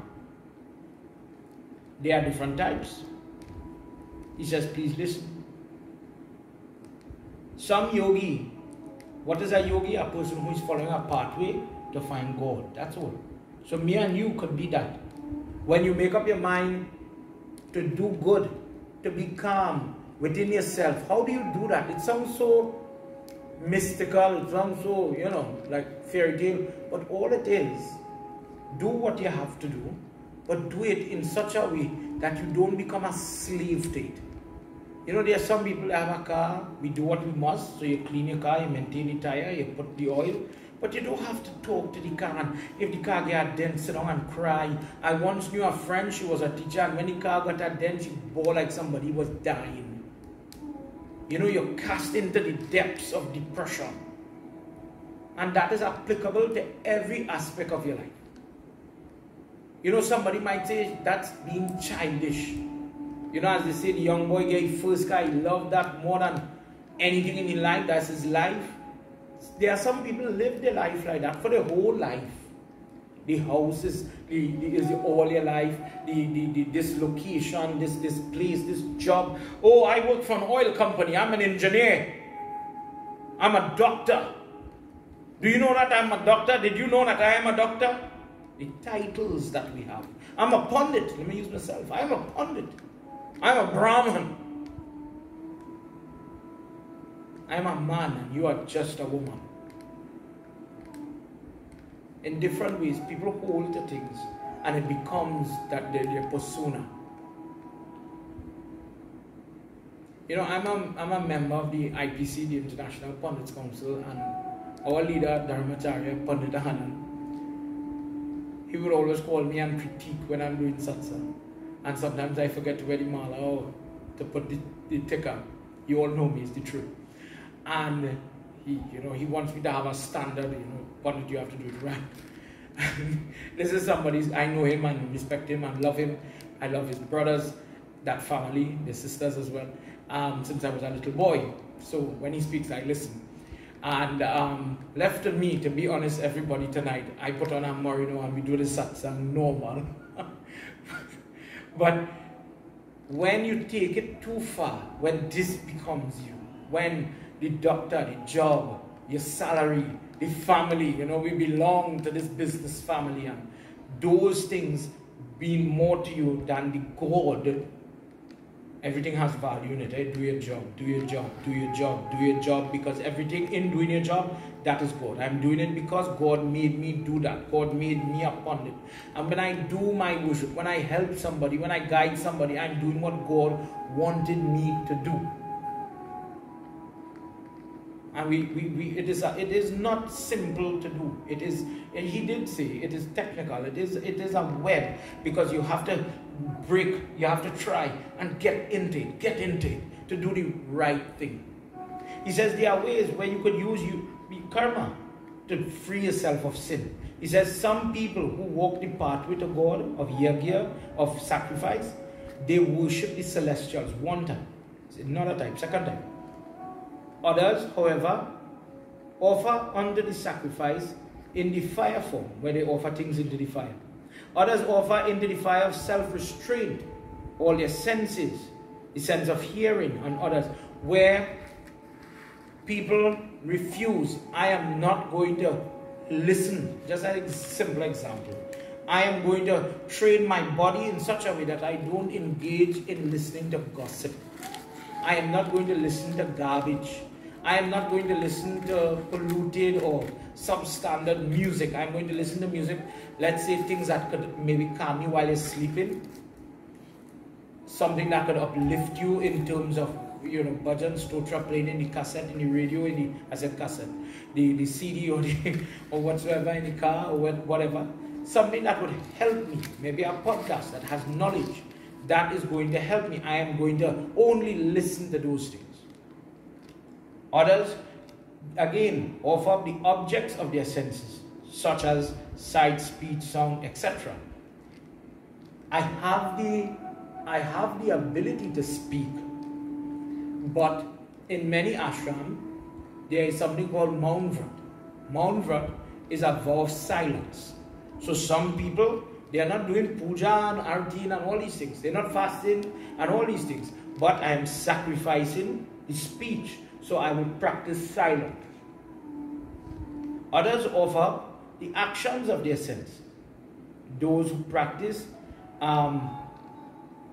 breathing exercises. We are now on verse 28. Some perform sacrifice for gaining possession. So this is a common one. Dear Lord, I wish to pass my exam. SCA is coming up. So I will offer Saraswati Mata tili cake to gain the blessings of Mother, so that I could be able to retain the knowledge when I go to the exam room. Possession or gaining of possession. What possession? The certificate. Passes. Just one example. Some, the sacrifice of penance or yoga. Some people use posture. In different satsang we spoke about the mudra, the asan, where you use padma asan, the sukha asan, different, literal bending, twisting, etc. Other types sacrifice the concentration of their mind. Mana spray is just a little example of this word. This is the 8th type of sacrifice. Mana spray, imagine I have a stroke, I'm on the bed, I can't physically get up to do X, Y, and Z, but in my mind, Mare Baba, I can see when you do Mana Stotra for Lord Shiva. Lord Shiva, I see myself bathing you with milk, I see myself bathing you, and I see the lota as I pour in the water. I can see your hair moving. I see your face as the water trickling down, Prabhu. I see to your mouth I'm offering you different fruit. and in your mind, with that concentration, because you ought to be good to concentrate, and the love with the tears rolling down your eyes, that is a form of yagna. Some perform the sacrifice of Vedic study, something like what we're doing here tonight, discussing what is actually in the book, listening to the actual words of God, not polluting it by our limitations. And I want to just touch there for something. Sometimes people get confused how, as Hindus, when we do our satsang, and I want to be careful about this, what is supposed to happen in a satsang? We are supposed to refer to the text. As you heard in the Mahatyam, this is the body. The Geeta is the body of Krishna. Krishna lives here. And how does he protect the world? As he says, I protect the world with the knowledge. So you're supposed to use the book, the information contained in the text to get the darshan that you are looking for. So it refers to the person knowing the text. The person must know at least a verse, read the verse, try to figure it out. Yes, it's poetic language and it has other, intricacies, and from other texts. We were reading from Varaha Puran. Tomorrow night I'm reading Padma Puran. We read from Mahabharata to what? Understand Bhagwat Gita. It doesn't mean you don't know your text. You see, what has happened is we've become so, in this age, we have become so accustomed to spoon feeding. Spoon feeding. That the Baba reads one verse and that is all we know. And then we get a lot of fluff and flowery language about other things to hold our attention. What is supposed to happen in Sada Satsang, as we used to do, everybody knew Ramayana. Everybody could have sang the Ramayana Sumaram, the Visarjan, the different chaupai. Ask a typical child today to sing a chaupai. This used to be Ramayana country. Even if we become Geeta country or whatever religion, we need to hold our text. And how do you do it? You actually know the text. You have to refer to your God, not to the man. And whilst a Pandit or a Guru is there, and you'll hear his role to guide, we guide with the knowledge of God. The purpose of satsang is to talk truth. Satsang, congregation that talks truth. And the truth is what he says, not what Keshava says or any other speaker. He says the person who studies via or performs the yagna of the study of Vedic knowledge, that person, or some knowledge such as the Puranic knowledge. It could be a person who does their secular knowledge. Let's say the person advances in biology and in it they help people. The doctor who does his work in medicine and he learns how to treat people. In doing that, God is there as well. Others, different now, do rigid vows. Rigid vows. Rigid vows could be standing on one foot using technical postures, like in the example of Bhagwat when he's calling Ganga Mata. Today people is celebrating Ganga. We heard by reading Bhagavad Gita, Ganga Bath is possible, darshan. Bhagwat when he was praying for his father and others to get salvation, for the ashes to be washed away. He goes in postures, he limits his breathing, limits his eating. He's in this way sacrificing more and more. And this person that follows rigid vows, giving up, how many of us fast without salt? Some people, like 10 days when we have Bandara, we do it. We fast without salt day and night, day and night, day and night, purging the body of sin. The purpose of these things. Some offer upward breath, downward breath with the diaphragm. Upward and downward, what is he talking about? The diaphragm. In and out, in and out. So, Om Namah Shivaya. Om Namah Shivaya. So you practice breathing habits like the baby, breathe with the belly. So push out the belly, then pull in the belly. Push out the belly, and people do that. That is their breathing exercise. Pranayama and other things. Some people hold their breath, stopping the upward motion of the upward and the breath itself. Restrain the life breath. Others take limited food. Some people do chanting until they offer the breath of life. At that time when the life is leaving the body. Om Namah Shivaya. You see this in parts of Varanasi where people want to journey to go to die in that place so that their breath must leave. Prabhu, I give this, my last energy, the last modicum of my energy, I give this to you. Ya Devi Sarvabhuteshu Shakti Rupena Samstita Namastasyai Namastasyai Namastasyai Namo Namah Apare Nityatahara Prananam Pranesu Jahyate Sarve Apya Vyayate Yagya Vedo Yagya Shapi Pita Kalmaya. I love this verse. Verse 30. Prem Sabolo Adi Shakti Mata Ki Jai. All these people learned in various yagya or actions that burn sin, having their sins destroyed by yag, sacrifice. Yag is not only going to do puja, yag is not only listening to satsang, jag, but yag are the things that we take for granted. The puja that we do in our home, lighting our diya, reading our Geeta, fasting without salt, practicing the pranayam, going in front of the sun, if just this. First breath in, out. Kara Darshanam. When you open your eye on the bed, remember, for those of you in the group, we did the mantra for Kara Darshanam, and you're looking at your hands and you're asking Lakshmi Mata, Saraswati Mata, Durga Mata to bless you. In all these things, all these types of things, whether you are ready to do little or you are ready to do more. If I'm ready to do little, maybe I'll stay home and I would listen when I'm cooking the roti, I'm baling the roti in the morning. And Shri Guru Charana Sarojar Ja Nejamana Mukura Sudha Varano Raghuvara Vimala Jasha Jodayak Palja Bodhahina Tanujanike Sumiro Pavana Kuman Bal Buddhi Vedya De Umuhi Harahu Kale Shavikar. I enjoy listening to that when I'm making that roti for the children in the morning. My mind sees Hanuman Swami flying.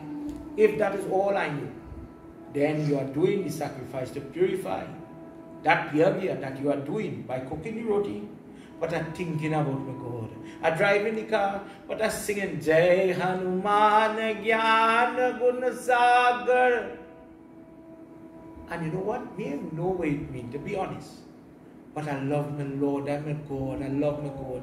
And then maybe one day when we have time, because we're in lockdown, we sit down and we read and all dies with this verse in Hanuman Chalisa. I mean, now I understand what that is be saying. And we take it further. And as the person is growing,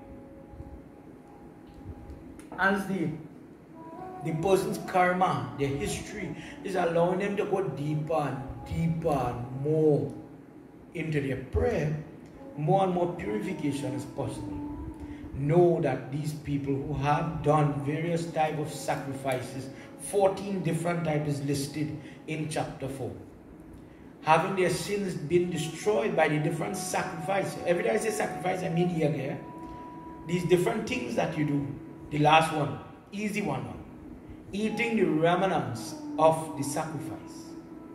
So the lady who was cooking the sada roti, we don't think about it as puja, do we? Or yagya. But I was singing Hanuman Chalisa when I was cooking my food.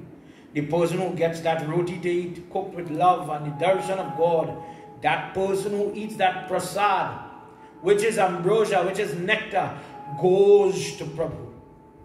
So suppose in doing my karma, God made me parab karma, a mother, a caretaker, somebody who has to feed. I work in a cafeteria. I have to cook food for people. But suppose whilst I'm cooking, I'm chanting and I'm singing to my God. Everything that comes from that becomes prasad. Think about it. He says by eating what comes from the prayer. Everybody knows the value of Mahan Bhog. And only Mahan Bhog is prasad. Think about that. But think about long ago when the indentured laborers cut in the cane and they would sing and chant for the devatas above.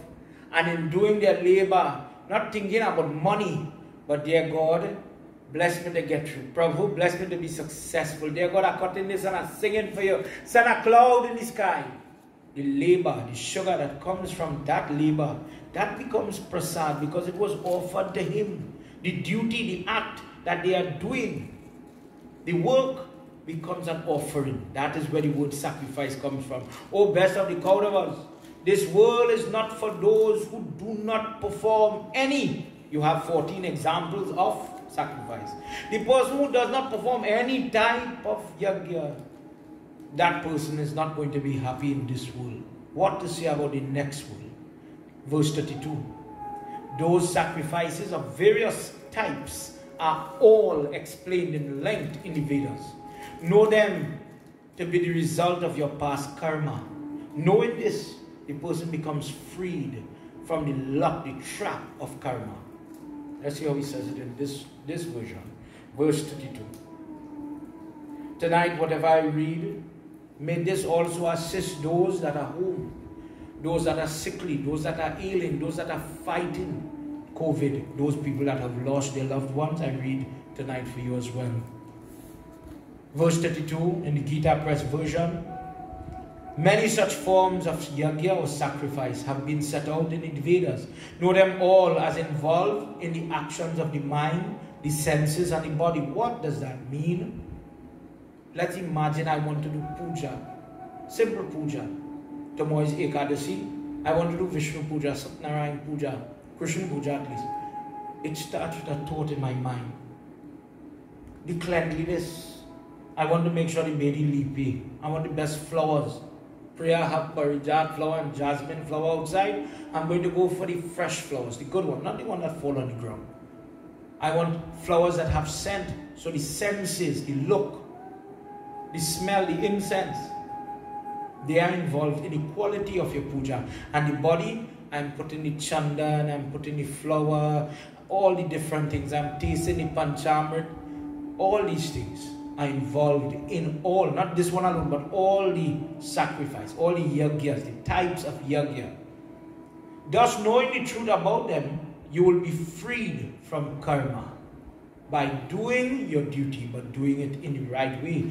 Doing your duty, and in doing it in such a way that Prabhu is there, that person is not tied to this world. Verse 33. Pahi pahi, pahi pahi, gajanana, Parvati nanda gajanana, ekadanta, ekadanta, gajanana, ekadanta, gajanana, anekadanta, gajanana, anekadanta, gajanana, pahi pahi, pahi pahi, gajanana, Parvati nanda gajanana, Shriyena drivaya mayad, yagya jagyana, yagyaha, parantapa sarvan karma kiling parta, Gyane parasam praptayati. Shri Ganapati Baba Bhyo Namaha. Shri Ganesh Bhagwan ki Jai Sharanam. The sacrifice of the 14 type that we talk about just now. Gyan Yagya. The sacrifice of knowledge, gaining knowledge. O great warrior, is superior to the yagya for gaining possession. So let me just take that instead. The sacrifice, he lists out 14 for we, and he tells you it had different kind. He said by doing it, the person does get good blessing and does get freedom from this world. Follow me. But now we're talking about one of the 14, the yagya of Gyan or seeking knowledge. So let me just say, I am reading chapter 4. Okay, I'm reading. He says, this is superior, this is better than just doing yagya for gaining possessions in this world and in gaining possessions in the next world. So imagine I am doing puja and I am offering, what do I offer? I am offering till to Lord Krishna. Let me say in the Tarpan form, sesame seed. Lord Krishna, black till, according to Garbran, according to the law of karma, when I give this in charity, when I give this in dhan, when I give this in the puja, the sin that I committed via the words in this life, you're going to forgive me for that.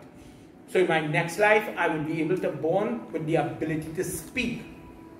Maybe I went to court and I gave false promises and false declaration, whatever, I lied, I cheated, and I want to ask for atonement, so I'm offering till because I want to make sure in my next life I don't have that problem. Sacrifice for gaining things. And other examples, that is just one example.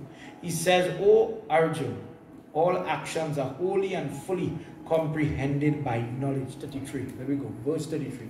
What does it say here? I'm reading from this because this is the version that many people would have. Arjun's sacrifice through knowledge is superior through sacrifice for material things. Do we understand that? So praying to God, dear God, I need to pass my exam, has a role, that's good.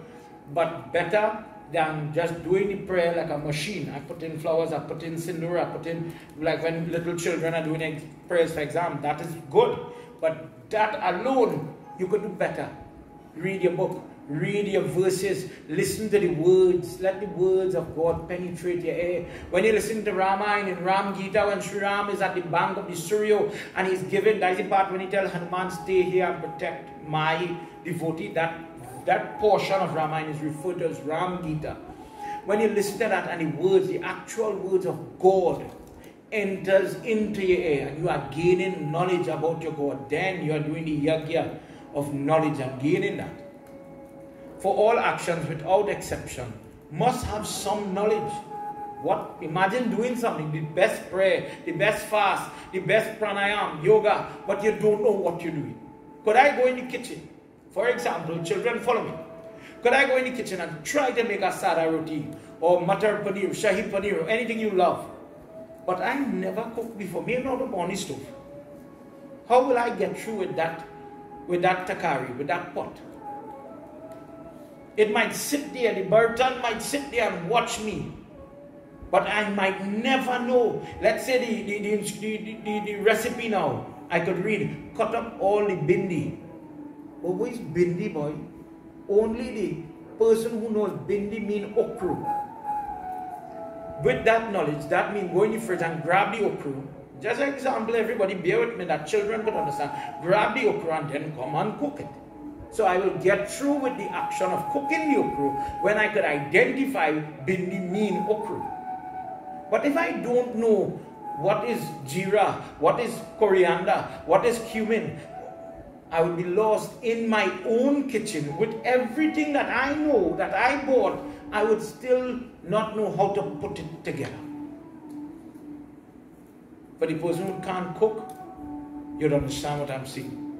For the lady who learned to cook, you'll understand what I'm saying. Suppose I have the best car in my yard and I want to drive, but I don't know how to start the car. Could I drive well? Will I do good?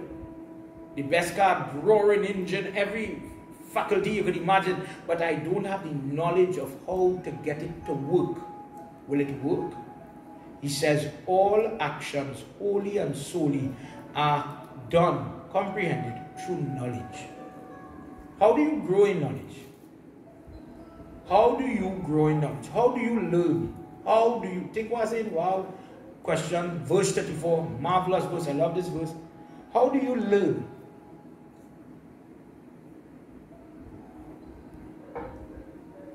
Anybody viewing tonight, please leave me a comment. At this point, leave me a comment. How do you learn? How do you learn something?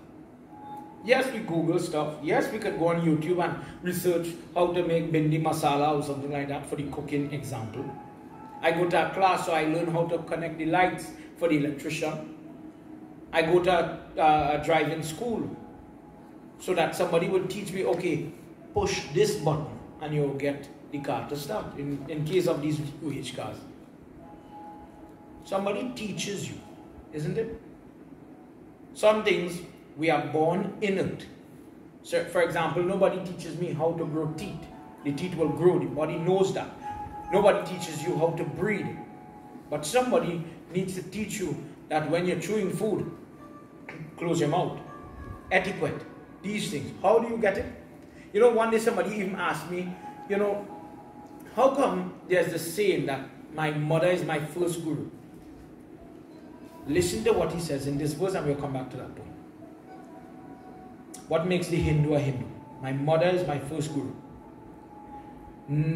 Shiva Om Shakti Om Hari Om Narayanaya Krishnaya Narayanaya Krishnaya Paramatmaya Namo Namah Narayanaya Krishnaya Paramatmaya Namo Namah Tad Vridhi Prani Patena Pariprashanaye Saviyaha Upadeksha Yantate Gyanam Gyanina Swatva Darshanahamaha Narayanaya Krishnaya Paramatmaya Namo Namah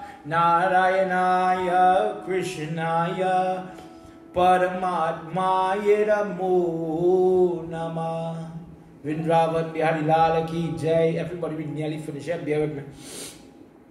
Learn knowledge by reverently saluting a learned individual, by asking them questions, by doing service or seva for them.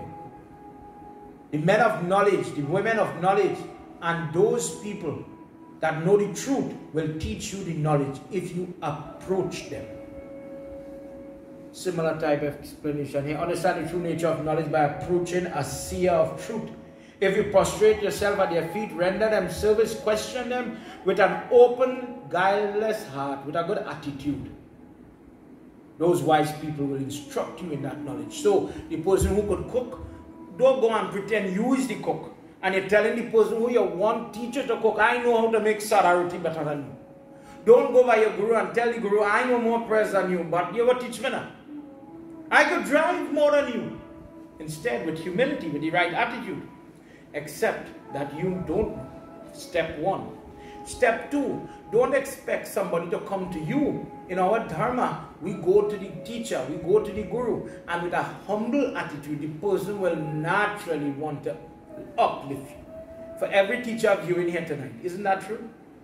Imagine having to teach a child that has a good attitude, good persona, good, good approach to homework, the interest, the drive, the doctor, everybody that wants to learn something, you would teach that person. I was supposed to teach you 2 recipes, but I am going to teach you 4. You know why? Because you are so earnest. I am loving, for me as a pundit now, as my experience. Somebody wants me to guide them, they have a problem, they need, everybody WhatsApp and call. Pundit, we need help, we need it. But there are some people who have the right attitude, and there are some people who need to fix their attitude, to be honest. All my pundit brothers just went, they agreed. You want to help people, you want to teach people. But sometimes in this world, people have to want to help themselves. They have to realize that in order for somebody to teach you something or to help lift you, you have to first realize that you need the help. Having learned it, O son of Pandu, having been now freed of the ignorance of not knowing, now I know. How do I learn it? The word guru comes to play here. Guru means darkness, ignorance. I did not know how to even put on the stove. I want to cook the paneer, it's right here. Look all the salt, look all the ingredients. But I don't know how to put on the stove. Priya, which pot it is used? Priya, which spoon it is used? Priya, what to do here? I don't know. So then we cook. Priya ji, this come. And she will say, let me show you, move. How to cook it. So, but then suppose I say, Daddy wrong way, that's shopness, you're doing shopness. But then, what sense this person tried to teach me something? Are you like that? Is your children like that in the school? Do you have that attitude at work? When you learn and you have gained the knowledge, you're not going to fall in that trap again. Next time I go to that stove, I'll know how to start. Next time I go to pray, I'll know what comes after perfume in the order of the prayer. I will know how to fast. I will know how to pronounce the mantra. My guru taught me it. My teacher taught me how to work out on math sums. But with the right attitude, the person now is finding themselves growing. You will see all beings, everything from a spiritual aspect now, it is within you. God lives right here.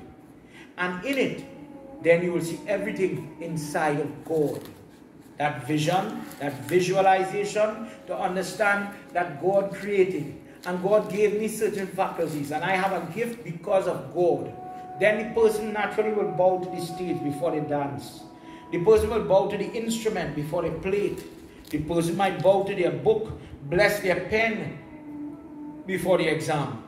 Because I believe that God sits here, and with His support, the pen will work.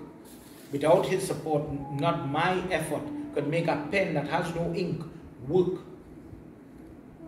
With His support, this pen will get me through that exam. I wouldn't have any issues. But suppose halfway in the exam, the nib breaks, and I cannot write as much as I have all the knowledge. So then the person seeing God in the pen, in the book, in the instrument, in everything. You know what we say when we have wedding? We have to bless the sari, the clothes that the boy or the girl is going to wear. The wedding ring is blessed. God is invited to sit here before. The house is blessed. The car is blessed. I'm filing for my visa, the application, the resumes, they are blessed before we send it forward. This is why Hindus do these things. Everything is part and parcel of God. If you are, verse 36, I'm running out of time, so I'm explaining now. If you are the greatest sinner of all the sinful people in this world, you will cross this ocean of sin by the boat of knowledge. Even if you are the most sinful of the sinful, this knowledge, this type of Gyan, gaining about what? The sacrifice, gaining the knowledge about the puja, about the pranayama, the yoga, the different postures, the mudra, if we're talking about religious stuff, things that have the bigger picture of God in it.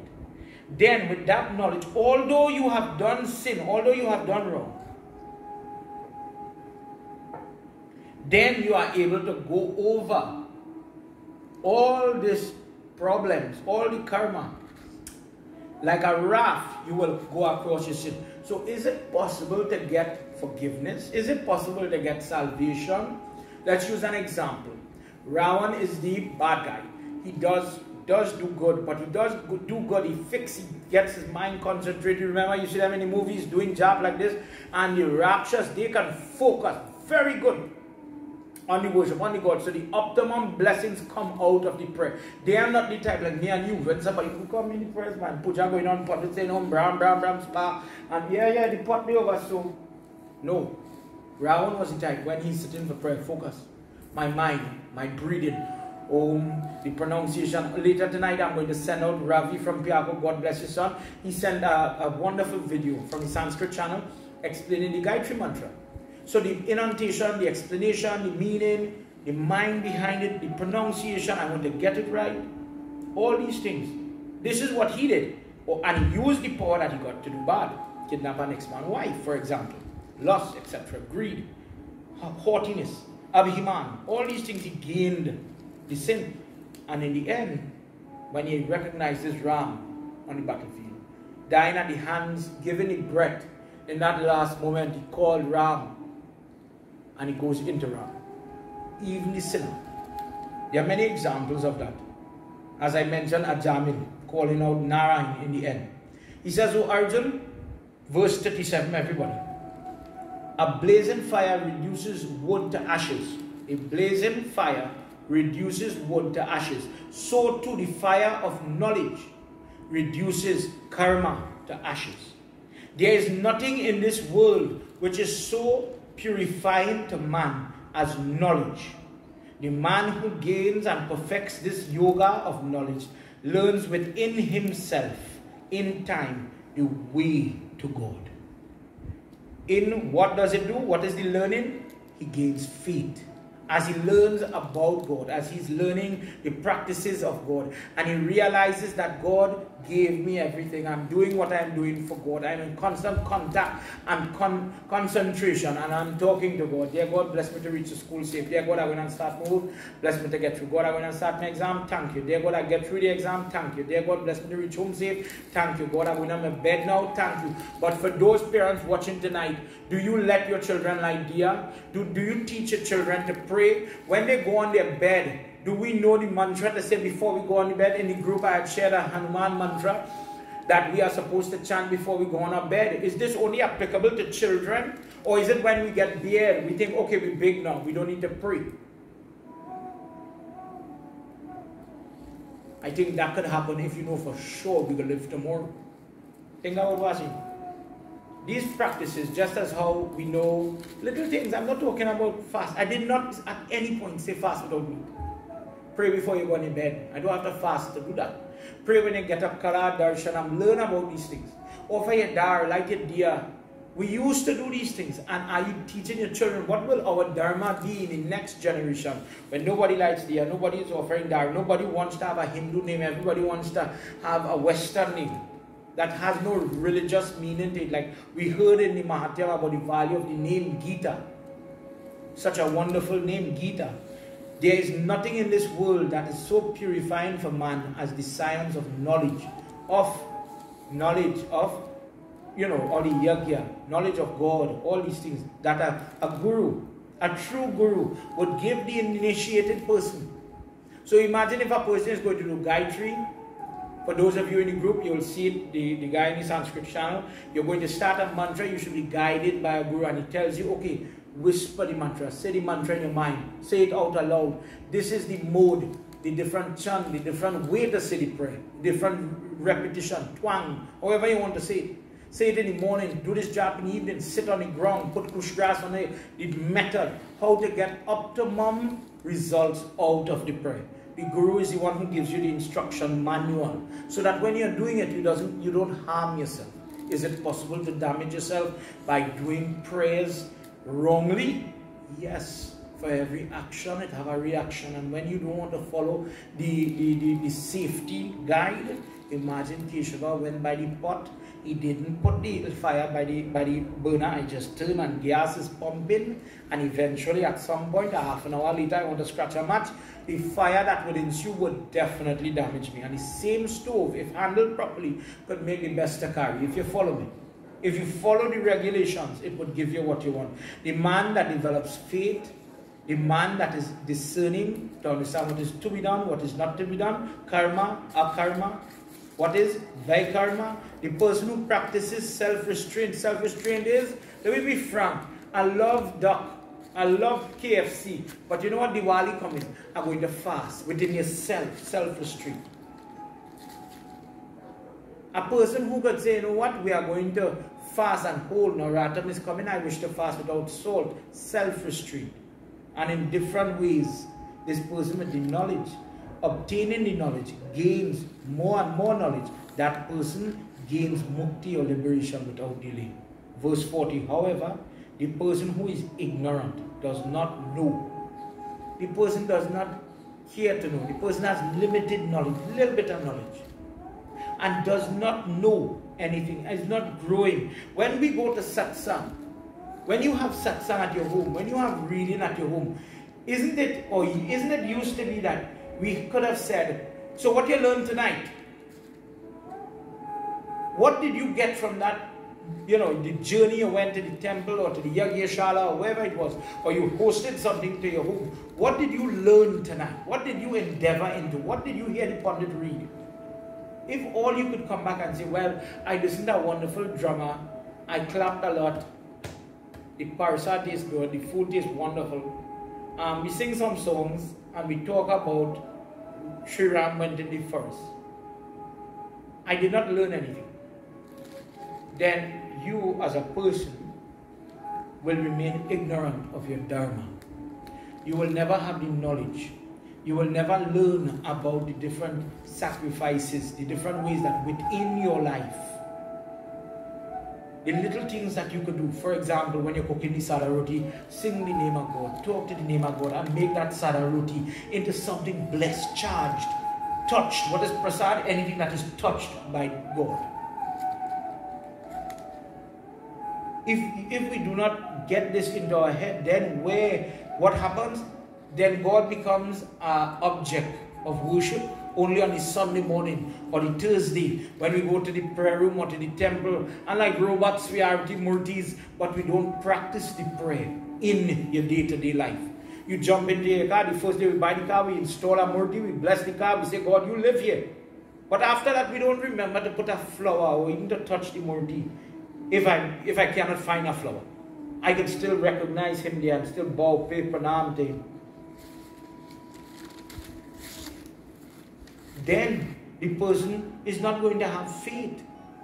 There are some people who read the book, but they condemn God. They condemn this book. They condemn that book. They condemn that one. You doing Ganesh Puja? My way is better than your way. There are some people, God bless them, they could walk on charcoal and they could take licks with rope because their faith is so strong, their body is not going to bleed. I don't know how to do it. I know one, me, Keshava, can not take walking on charcoal. I am man enough to admit that. Some people can, I can't. Those people have that strength in faith. But there are some people, although they may be in the temple, they might be in the most religious home, that faith, that God is coming and God is here and God could help me in a moment of trouble or darkness. Sometimes these people, because of ignorance, because they don't know God, that faith is weaning. So let me just give you an example. When things are good, yes, we do prayers and we put up the flag and we call the pundit. And the best part of the prayers is when the prayers is done and we get all the sweets and the parasad and the food. And that's where everybody is looked for, believe it or not. Some people is actually enjoy doing their prayers. In the puja, tears go around and they believe, they sit down and they bear their heart. Dear God, your little child passed the exam and I feel so grateful that I wanted today to call you. Dear Lord, I just wanted to say thanks, to take a little time to sacrifice my time, and say, you know what, I wanted to light a deer for you this morning. I wanted to say a prayer for you this morning. I wanted to offer a dar for you this morning. I am giving you of my time. If somebody didn't teach you to sacrifice time, to make time for your God, do you know how many people today say, I don't have time to light a deer, I don't have time to sing a bhajan, I don't have time to carry my children to bhajan class, but tell them to go to swimming class, cricket class, any class, they could go to that. Because the prayer, because I don't have faith in those things don't matter. Having morals and spiritual guidance, that is not important. Once you have all the doctorate behind your name. Well, friends, in this world you see doctors committing suicide because of COVID stress.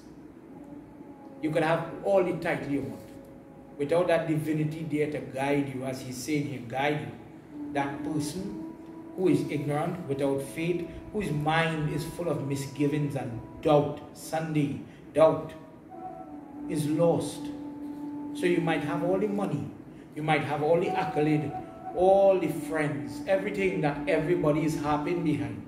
The best home, the best car, all these things. But you could be lost, not in this world, nor in the next world. Will happiness find this person? In this Kali Yuga, people attain great amount of education, business. People become millionaires and billionaires quickly. There are more billionaires now in the world than ever before. And still, depression, suicide is the highest rate. The car is the most efficient. Everybody has a car. Everybody has these assets, and still there is the most amount of domestic violence, the most amount of divorce, the most of sadness. When we grew up, I grew up with my nanny and my nana and my mother. My father died, as I said, and I grew up playing with all the neighbors, all the children. When we used to get out on a Saturday morning, yes, see me until evening, although they might be quarreling. We're going to make chow, we're there on the road playing football and cricket, freedom and happiness. Children today, born in Kali Yuga, more autism, more ADHD, more problems. But it's bigger science, more development, but less happiness. Children are born into traps where you can't go outside.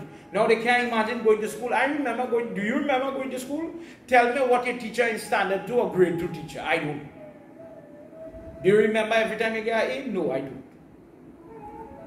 What do you remember? I remember my friend. I remember how much time we get licks. When I was in second year in Presbyterian number 1 in Princeton, Mr. Fred Lal, Mrs. Annie Ali. A lady who taught my father, taught my uncles, all of them went there.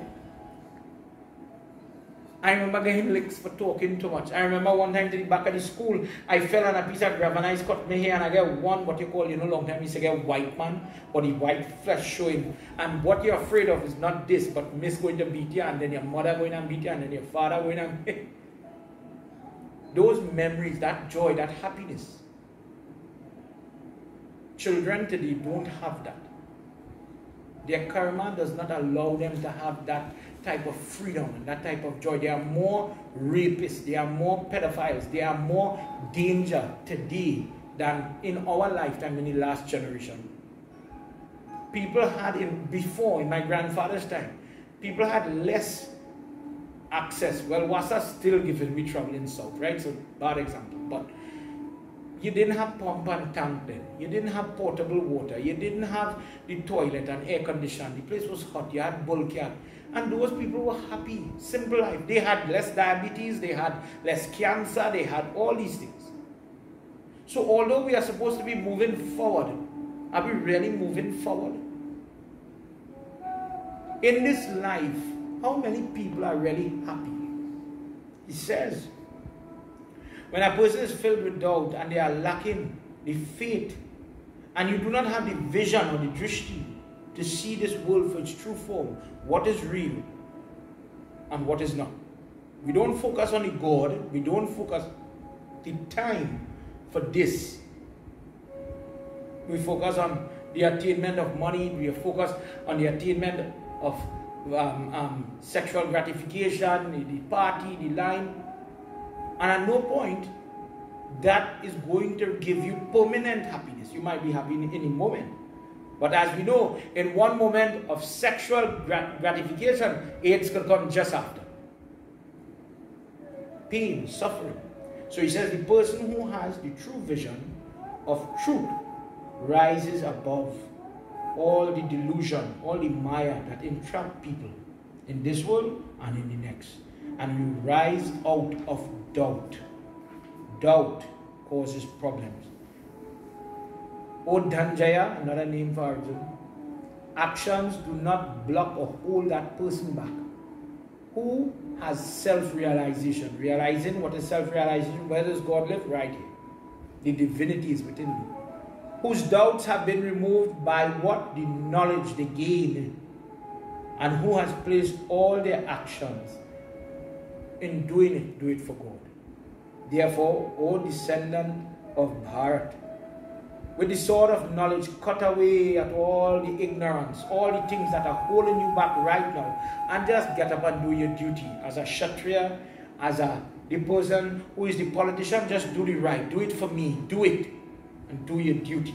And you will be successful. Vrindavan Bihari Ki Jai. Everybody at this point, I want to apologize for going over the 9 o'clock. This 42 verses is what made up Bhagwat Gita chapter 4. What we have done is sat down and we have studied Gita based on what was related in the Mahatya. We chanted it earlier. When I read one verse, when I read a half a verse, when I contemplate on one chapter, what is the blessings? But you and I, we don't do it. Because we did not know I should keep this in my purse because of what it represents. He said, and just to reiterate, he said, I am where this book is kept. I am where this book is read. This is my true form. I protect the three worlds from this Gita. So, the book Gita, remember he says in the beginning, when it was there for long ago, it was from the heirs, he told the son, and the son, Surnai, by a lip to heirs, he told his son. And it was repeated. It was taught. It was never written. It is only after Vyas Muni, in the writings of the Mahabharata together with Ganesh, they put it to paper. But prior to that, it was not written. Today we have a book. In some people's case, they have it in soft copy, laptop, iPad, whatsoever. He says, wherever I am kept. So if you have the Geeta downloaded as an app in your phone, he lives there. It wasn't always like this. Regardless to the packaging. Don't get tied up with the packaging. People tend to think we have to have the book. These original manuscripts were written on leaves. Please remember that. It wasn't typed. It wasn't in this form. What are we worshipping is not the script or the font or the maker or the Geeta press or the ISKCON. What you're worshipping is the knowledge inside here. So if I have the knowledge in my phone, Krishna lives there. He's with me. If it's on my iPad, if the satsang is on YouTube, he is there because the knowledge is what you're looking at. What did we talk about? He says, in the verse, he says, fire burns wood to ashes and knowledge burns sin into ashes. Simple as that. So tonight, as I conclude, everybody, this is why we do Geeta part. This is why, as you heard in the Mahatyam, we read it. And what I would like to encourage is, let us make this handbook. This is why it is made in this form. It could be as big as this book. The Hare Krishna's version is huge. But it is made this way so that it is portable. It could fit in your purse. It could fit in the glove in the car. Knowing this to be his form, the person who reads the book, listens to Geeta, shows the interest and the knowledge, yada yada hi dharmasya, of the verses, the slokas. Utilizing it in this way, the person starts to overcome the hardships of life. This is Geeta part. What we have done here tonight, this is true Geeta part. When you are exposed to the truth, he says, the person is not lost in ignorance. Tonight, everybody, I hope you appreciate chapter 4. This is where we need to be. And I would like you to send me a message. I would like to hear from you. Those of you in the group, WhatsApp, send me a message. What do you think? Do you think we could do more on this? Would you like that? Because this is not distraction. What we have gone into, and I have no problem with the singing and the drumming and everything. It's good. But it becomes a distraction. Because what it is supposed to do, understand the formula. Talk, talk, talk, explain, but the person getting bored. So knock the drum and beat the gantan, beat the dantala, distracted. Like a child, like a baby. What, baby, come, what you camera, don't forget, smile. And you distract the person to keep the attention. Good.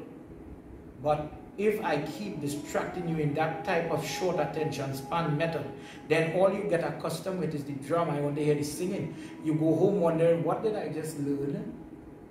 Then you realize, I don't know anything.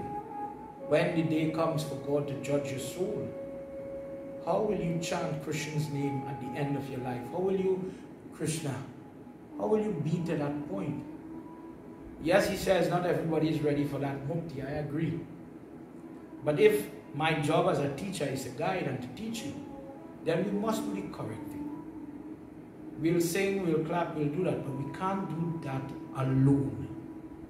We can't do that alone. At some point, we have to get down and get to work in doing the right thing. You have to learn about your dharma.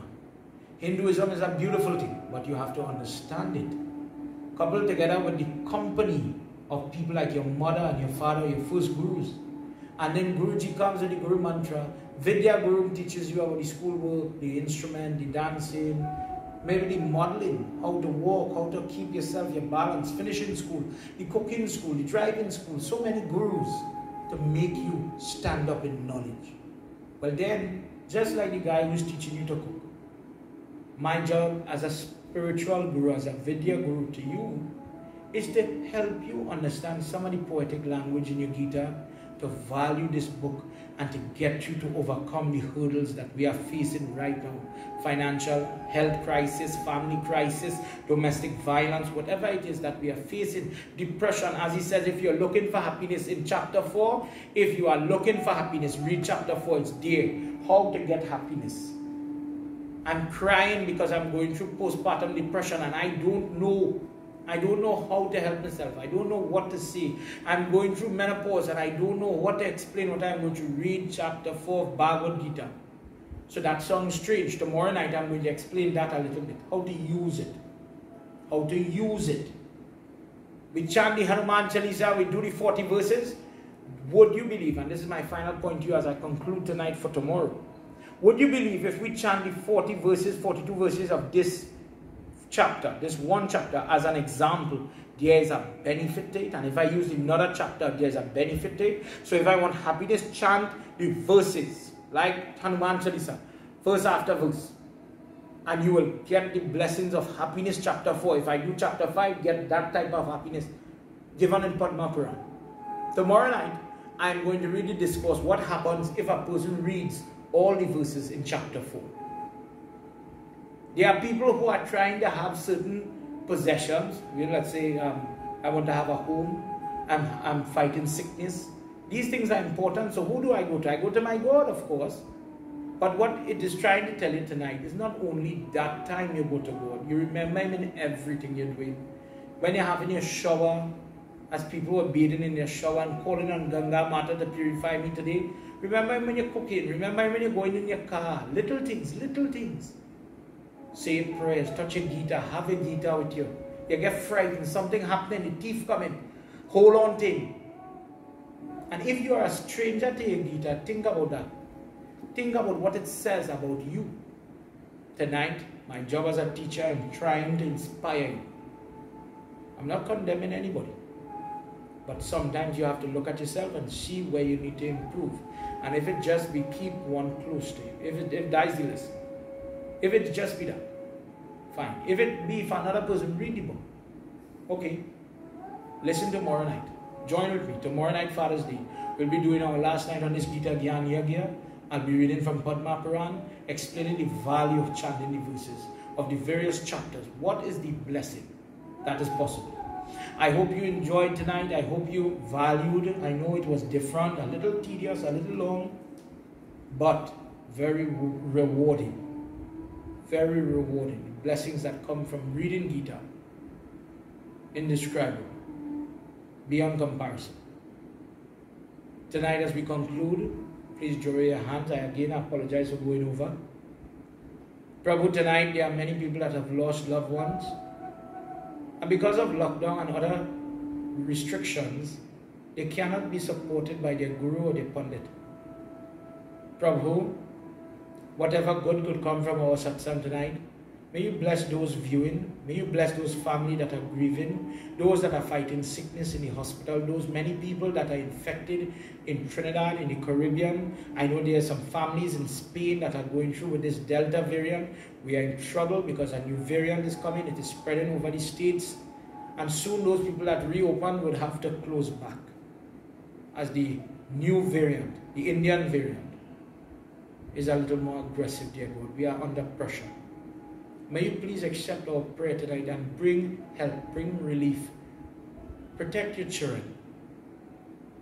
Thank you for those people that are helping and guiding and sharing hampers and sharing food for those people that are in need. May you reward them. May you bless them. May you guide them. Prabhu, thank you for everything you have given to me. On behalf of everybody watching, where you are right now, dear God, thank you for what you have given to me. Together, everybody. Tvameva mata chapita tvameva tvameva bandhuscha sakha tvameva tvameva vidya dravinam tvameva tvameva sarvam mama deva deva Tvameva sarvam mama deva deva. Om shanti shanti shanti hari om. Principal Vrindavan Bihari Lal ki jai. Umapati Mahadeva ki jai. Bhavan Sutta Hanuman ki jai. Shri Adi Shakti Mata ki jai. Satya Sanatan Dharma ki jai. Jai Jai Sitaram. Sitaram, everybody. Have a safe night. I wish you happy Labor Day if you're viewing from Trinidad. I invite you all, please still send your comments. If you're watching on the repeat, if you're on the YouTube, remember, subscribe to my channel. Send me a message, leave me a comment. I hope you enjoyed it. I remember, and I'll say this maybe more tomorrow night, different people will interpret the same verses in Geeta. I'm always saying everybody has their own take based on their karma. I would watch it and see one thing, you would watch it and see something else. So I'm open to sharing ideas. I would love to have a positive discussion with you. If we are on WhatsApp, please feel free to send me a message about it. Share your ideas. Ravi from Piako, son, I'll share that Gayatri video just now. And I look forward to being with you tomorrow night, spending Father's Day night with you. And if you are watching it on the repeat, please absorb what Mahabharata Geeta is giving tonight.